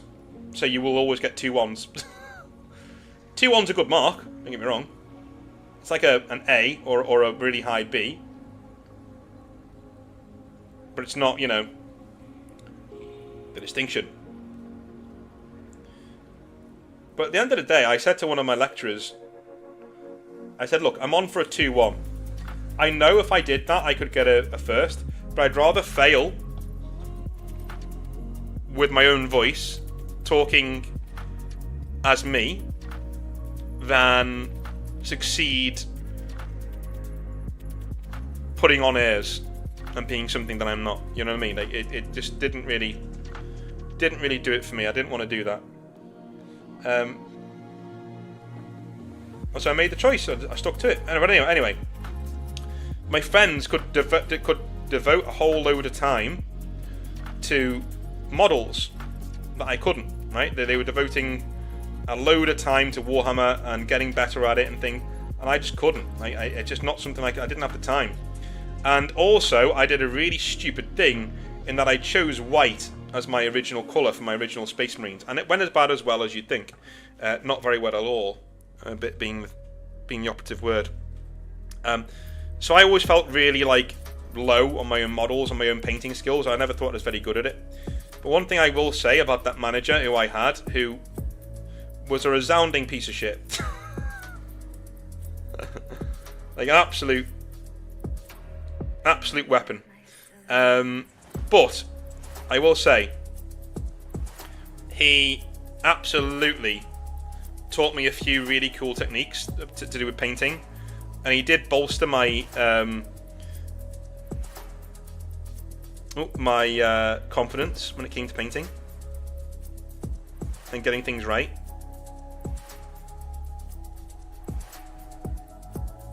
And by the time I left that store to run my own store, I was painting consistently really, really good looking models. Like my magnum opus was a girl I was seeing at the time, came into the store and saw Mortarion and wanted to paint her, so I allowed her to paint her. And I taught her how to paint using Mortarion. And that was like a really big shot in the arm for me, because I was like, wow, that's a really hard thing to do. Like, you know, teach somebody how to paint by teaching them how to paint a fucking Primarch. Like, that's... And we got it right first time. It looked really good. You know, that was me. But again, like, don't be afraid to make mistakes. Don't be afraid to experiment. Do your own thing. It's something everybody always says in these circles, but it's true. Like, you need to absolutely be your own man or your own woman and have fun with it. And if a colour scheme isn't working for you, just be honest to be yourself. It's not working for me. You know? Now, the best piece of advice I can give anybody in this hobby that you're starting out on is, if you're going to collect Space Marines, and a lot of you will when you start the hobby, and this goes for even veteran hobbyists who don't know, who kind of want to do a Space Marine chapter of their own, right? The best thing for you to do is buy a box of Space Marine intercessors like these, right? Build them, and then stop. Just stop. Go and research what kind of a chapter you want to run. Do you want it to be an actual chapter, or do you want to make up your own, right? Then look up colour schemes that you might like. Then look up tutorials on doing that colour scheme. Then paint your first Marine in that colour scheme. Not all of them. One. Choose one and paint that colour scheme. Once you've finished, put it aside, let it dry, let it ferment in your brain, and then look for another colour scheme. Right? And then paint your second Space Marine. Do all the same things again. Look at tutorials, things like that. Look at bits of lore. And then paint your second Marine in that colour scheme.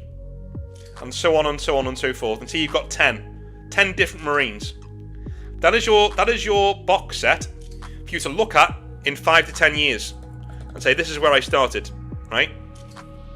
Even if it's just with your Marine army, because you're a veteran and not a new player. You look back at it and say, this is where I started. This is where it started for me with Marines. And then you pick one of those colour schemes and you say, this is the one for me. Now, you might get at some stage in that process where you already know this is the colour scheme you want, so you paint the rest of your Marines in that colour, that's fine. Right? But the point is, you've now decided on a colour scheme that you like, that you love, and you know you like and you love it, and you can carry on with it, and you can have fun with it. That's my main bit of advice. I'm pretty much done with the silver now. We're pretty much done. We've applied the silver to our Space Marines, to our exiled blades. So, he was doing pretty well.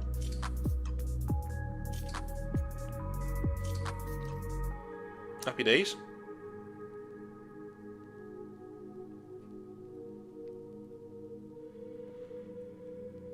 And again, this is what they're going to look like. Now,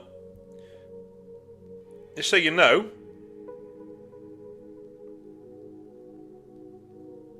there is a Blade Guard squad that I've got here that I've completed, but they're in a lighter version of... You... Come here. There he is. They are in a lighter version of this colour scheme. So now, when I say lighter, it's less colourful, it's more dark. But I will show you them in a minute. But this is your average Marine, and that's what he's going to look like. What they're all going to look like when they're done. Alright, let me just get those... One sec.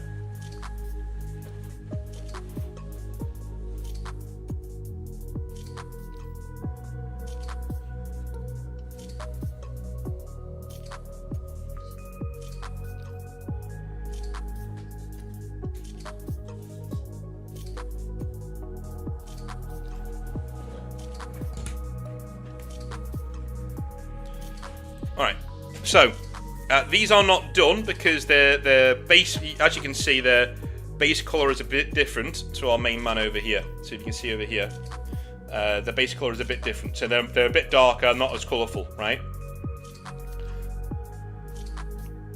So they will be repainted a little bit. A little bit. At least the upper halves of them will be anyway. But in general, the general colour scheme, when it's done, quote unquote, this is what it kind of looks like when it's done. So it looks like this. Look pretty cool. The old Exile blades.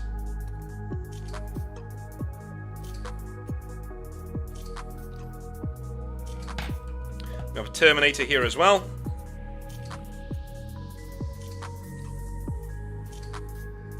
Come on. Focus. Focus. There we go.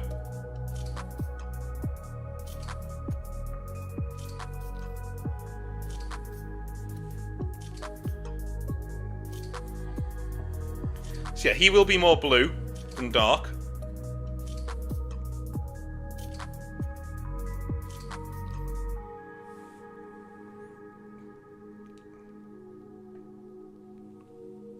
But that is how they look, right? So in the end, that's how they're going to look. Fun fact, the gold blade, there is a reason behind that, right? Number one, I think it's cool as fuck. But number two is the world that they are on, as in their main home world, is actually full of auramite. And auramite is used by the Custodes for their armor. So it's a very precious resource, but they use it for blades, and it's a psycho-reactive material, so it's pretty cool. It's pretty cool, which is why it's gold. But anyway, I'm going to switch this off, and I'm going to go back to this and this. Excellent.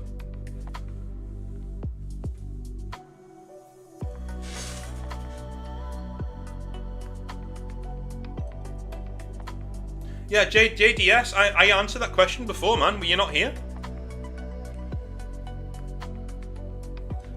Started doing 20 Zangors a few weeks ago. Still got 12 left to do. Oh my god. Oh my god. Well, we've got 20 minutes left, and I'm not going to do... I've only got till 7 o'clock.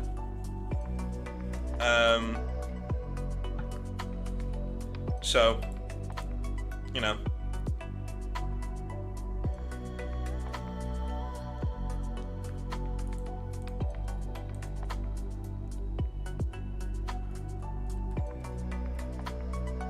Yeah, it shouldn't be cutting in and out. It should be fine.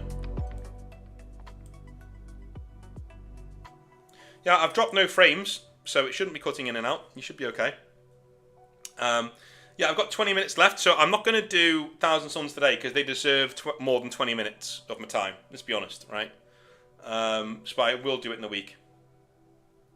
Chunda says, that regret is why I'm now starting the process of repainting my 2 starting armies. Bringing them into line with my current standards will be a long-lasting project. That's the worst bit, yeah. That's the worst bit. is that, yeah, you look at your back here. But there are some times where you look back at your old models and you think, well, shit. You know what I mean? Like, I've come a long way. You know, I've come a long way. I don't know. GW needs to release the old plastic monopose 2nd edition Marines for new hobbyists to practice on until they feel confident enough to tackle their expensive models. That's a good idea. Good idea. Yeah. Proven says, I like my colour scheme. I do regret how I put it on my bikes, or letting a family member I really hate try to do them. Okay. Currently regretting the scheme of about 2,000 points of Marines. Well, Aaron, yeah, it depends on what the colour scheme is. If it's really garish and out there, then I get what you're saying. But if it's not, then nah, you're fine. You're fine. You're all good. Don't make rash decisions. I will say that. Don't spray paint your models and start again until you are absolutely sure this is not the colour scheme you want. Be very, very, very careful about doing that. Very careful. I will say that.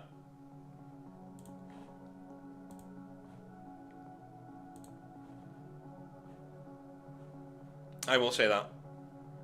Be extremely careful. I've done that so many times. Where I've gone into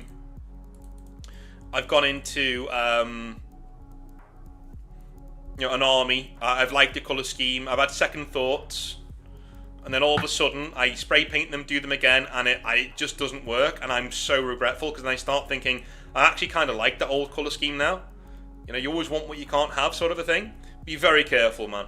Just be very careful, as I'm saying. You know, sleep on it at least for a little bit, and then come back to it. I'm about to give my Imperial Knights a simple green bath.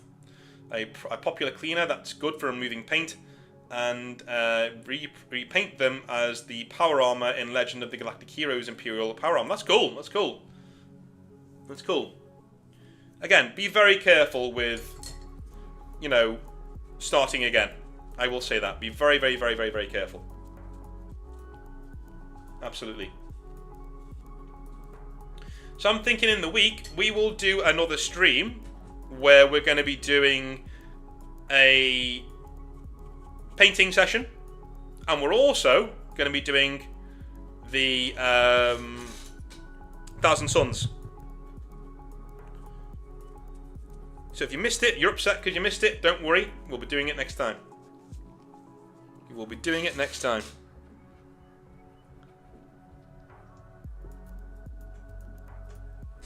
And it won't be next weekend, we'll do it in the week. We will do it in the week. Probably Wednesday. Probably Wednesday.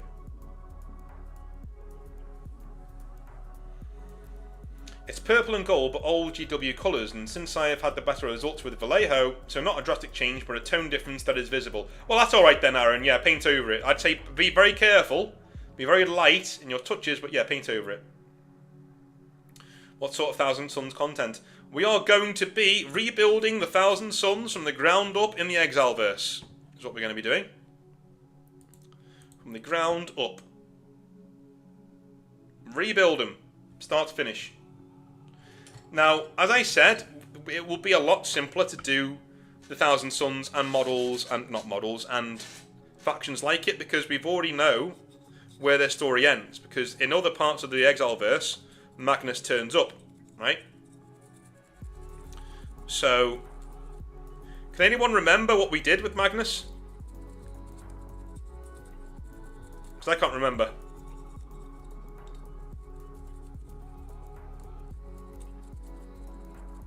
Again, the only reason why we're not doing it today is because I got this phone and I really wanted to try it out. And we wanted to give it a go.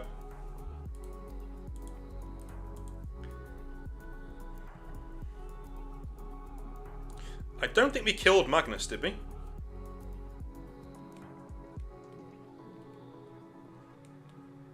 I don't think we did.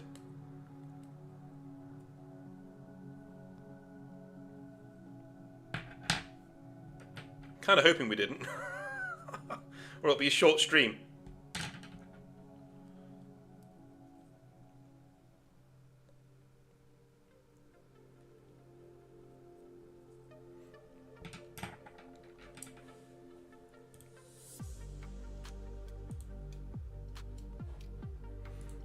Alrighty.